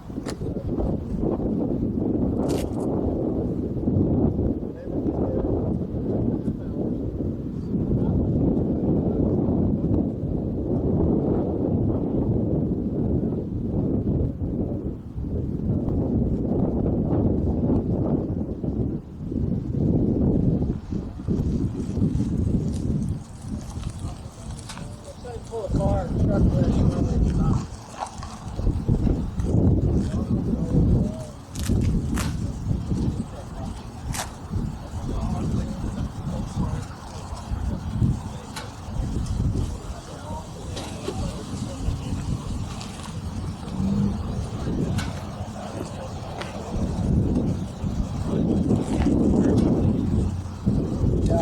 Yeah, I would have visited once every 2 weeks. And we'll go from there. So, you know, when I see Siobhan, I'll probably like to deliver invoice on Friday, and if she gets paid that next week, you know, for every time for 2 weeks before that. Okay? All right, I'll always play later.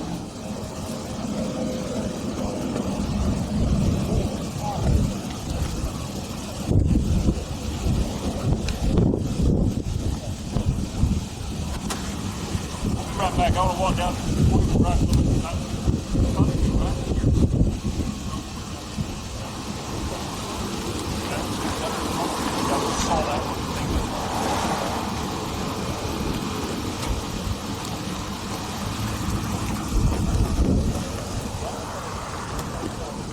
Got you out of the office.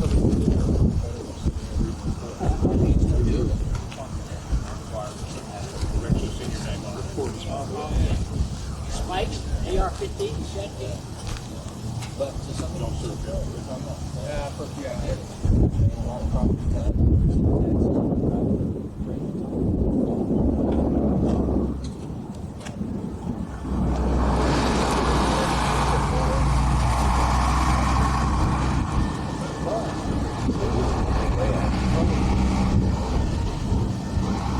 I've never honestly thought about it, but I thought about how far I could throw a softball.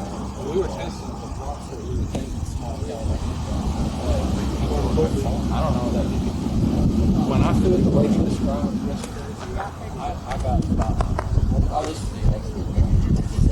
And I guess depending on what it was, he heard that was Yeah.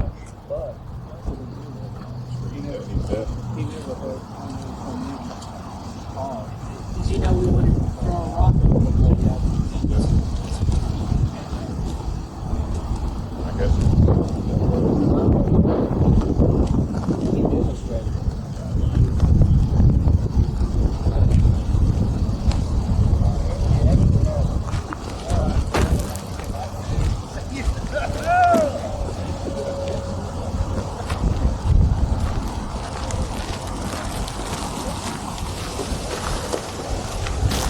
Not anything yet,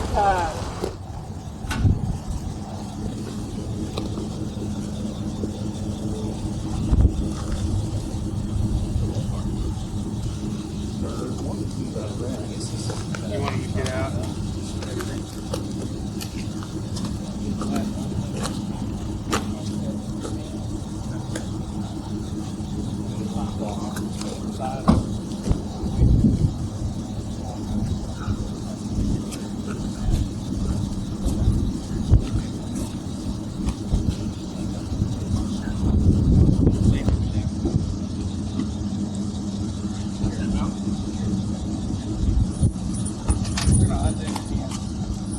whatever you want to do. I'm not, believe me, I'm not going to let you guys shoot at me. You guys can catch me anyway. Actually, these are pretty good. I mean, so that's what you Well, want to do. we may demonstrate if you don't mind if you're willing to. Oh, Yeah, absolutely. a rock. What do you guys need? We think maybe similar size and weight. Okay. I thought it was actually closer that way. There were some trees right here, and I absolutely remember the drainage, the sewer drainage. I actually thought about it. Yep. I believe it was in front of me. I thought about that one down there, but I remember it being in front of me. That's why I think I'm more positive right here than down there because it shields me. But then, I don't recall that fence being there, but the wall was. Because I thought I pulled here real quick. It happened really quick. Yeah. But I was semi-shielded. I thought I was by the deal, but I'm like, while looking at it, I don't think so. Quite a ways to the water surface. I never heard a splash. That's why I told them. It may But the not- water was not this high. Yeah. They've had 3 inches in it. It's accomplished for a while. Yeah. Well, and they have a pump they pump it out. I keep the pump. It may not be on right now. It's just sort of like they can pump it out. That's just very clear. I've just been discussing with him.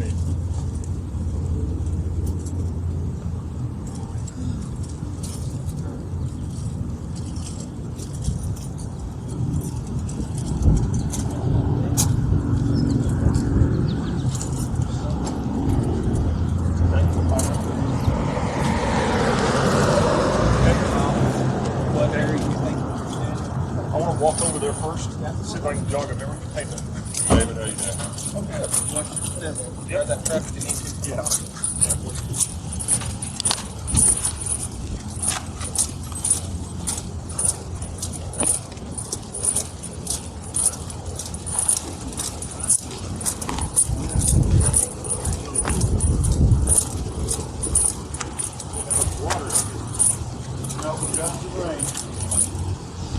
Gentlemen, I'll give you my best estimate, my best recollection, okay?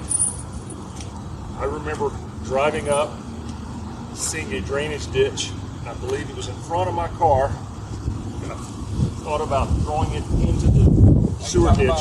The sewer ditch, the sewer drainage, the sewer drainage, the sewer drainage. Okay. Over there. No, I wasn't that far up. But you're talking about on the right side or the It left was on side? the right side, So we were thinking Yeah. maybe that one over right there. there. I know, if you look at just over here, it's in this quarter, this quadrant, this quarter. Okay? I'm trying to narrow it down. Remember stand of trees, came up to it, I didn't cross over, and I chucked about a 45-degree angle this way. I never heard a splash. I don't know if it's from this location, that way, or from those trees, that way. Okay, you say you wanted to throw in a drainage ditch. I thought about it, but I didn't want it to Did you go straight across or did you come back this way? You remember? I'm trying to jog my memory. That's why I walked over and wanted to see. I'm pretty sure maybe those up there, and I chucked it back this way. Why don't we walk down this direction? Thank you. I'm just wanting. I don't want to mislead you and let you down. I just it's this close. The other mine is oh, come on, come on. Hold on just a second.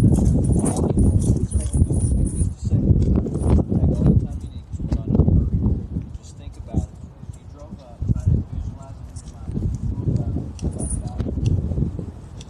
your mind. That was in my head. That was in front of my car. And if I had to really pull it through, I really could have pulled it through.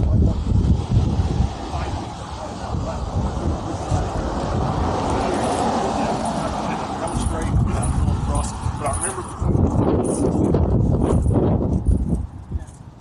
Walk over. Yeah.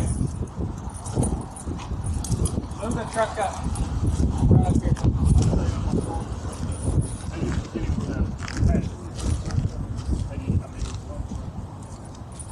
Is that your people?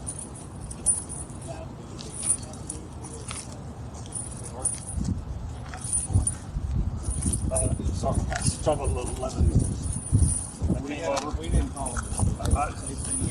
I just trying to take it easy on my kids. They don't know. They don't know I'm cooperating. I don't know. I don't even have trauma. I'd say it's probably within 20, 30 yards right here. I jumped and run out that way, and I never heard a splash. Give it a good chunk about, just kind of reenact that one, say a good chunk. Why don't you and I cross this so we can see Get down there and how far that maybe goes out to you? Especially since you're on that team. So did you throw it from the road or did you throw it from? I didn't. I don't believe I stepped up there. I'm gonna step up there, but I'm trying to think.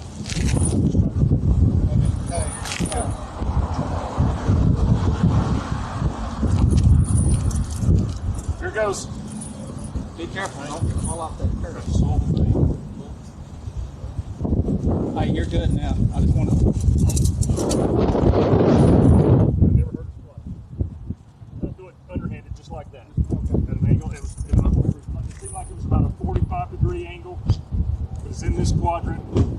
That's probably the closest I'm ever going to get you. I mean, I'm sorry, it may not be within 100 yards, 100 feet of that. That's as close as I can.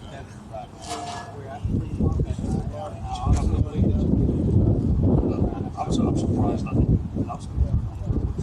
Yes, you guys know. You guys really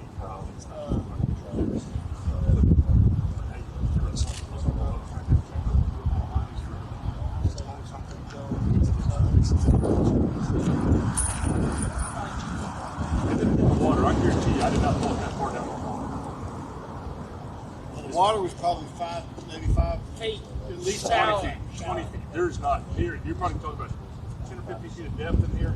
What is that now? You don't. I didn't hit it from there. I'm not sure I can throw a rock and hit it from here anyway. Because I'm not shape stuff. We're throwing it straight, but I thought it was at an angle. I remember in your interview you saying that. Yeah. That was the. But the thing is, now standing here, it's dark. Now shadows. It's 12:30. And I'm a diver too, so I'm like.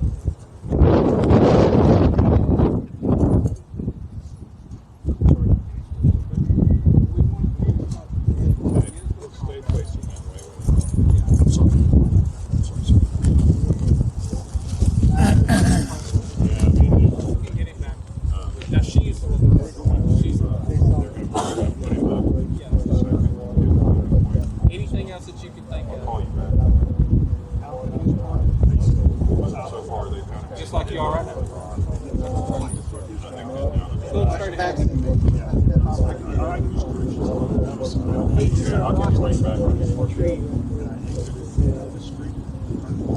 Does everybody do that?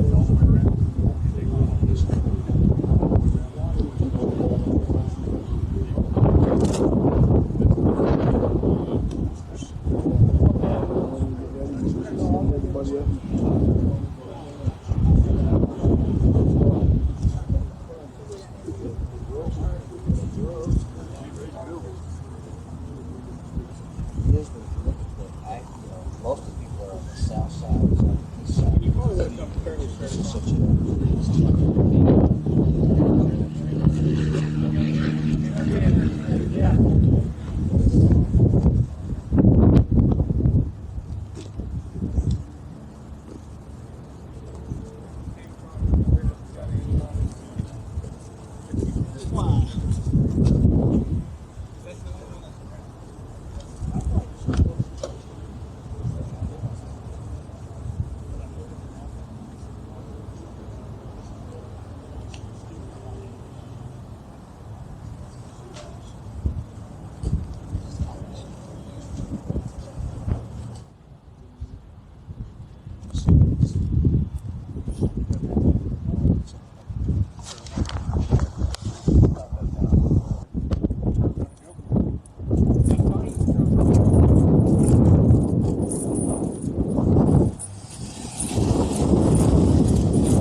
You good, SC?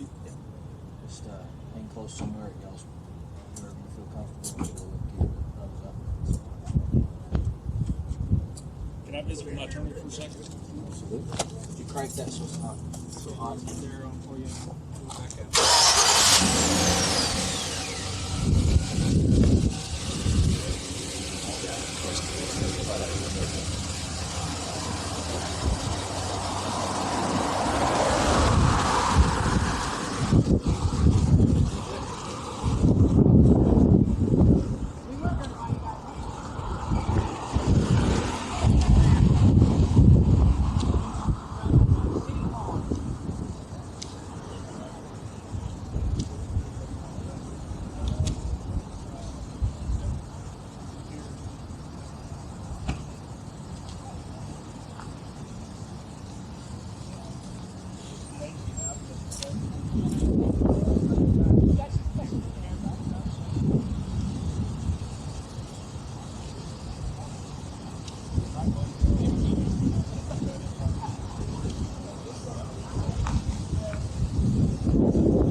I need to park right here? Yeah. Okay, I can move. I think you're good, Paige. You're good. Let me turn it off. Okay.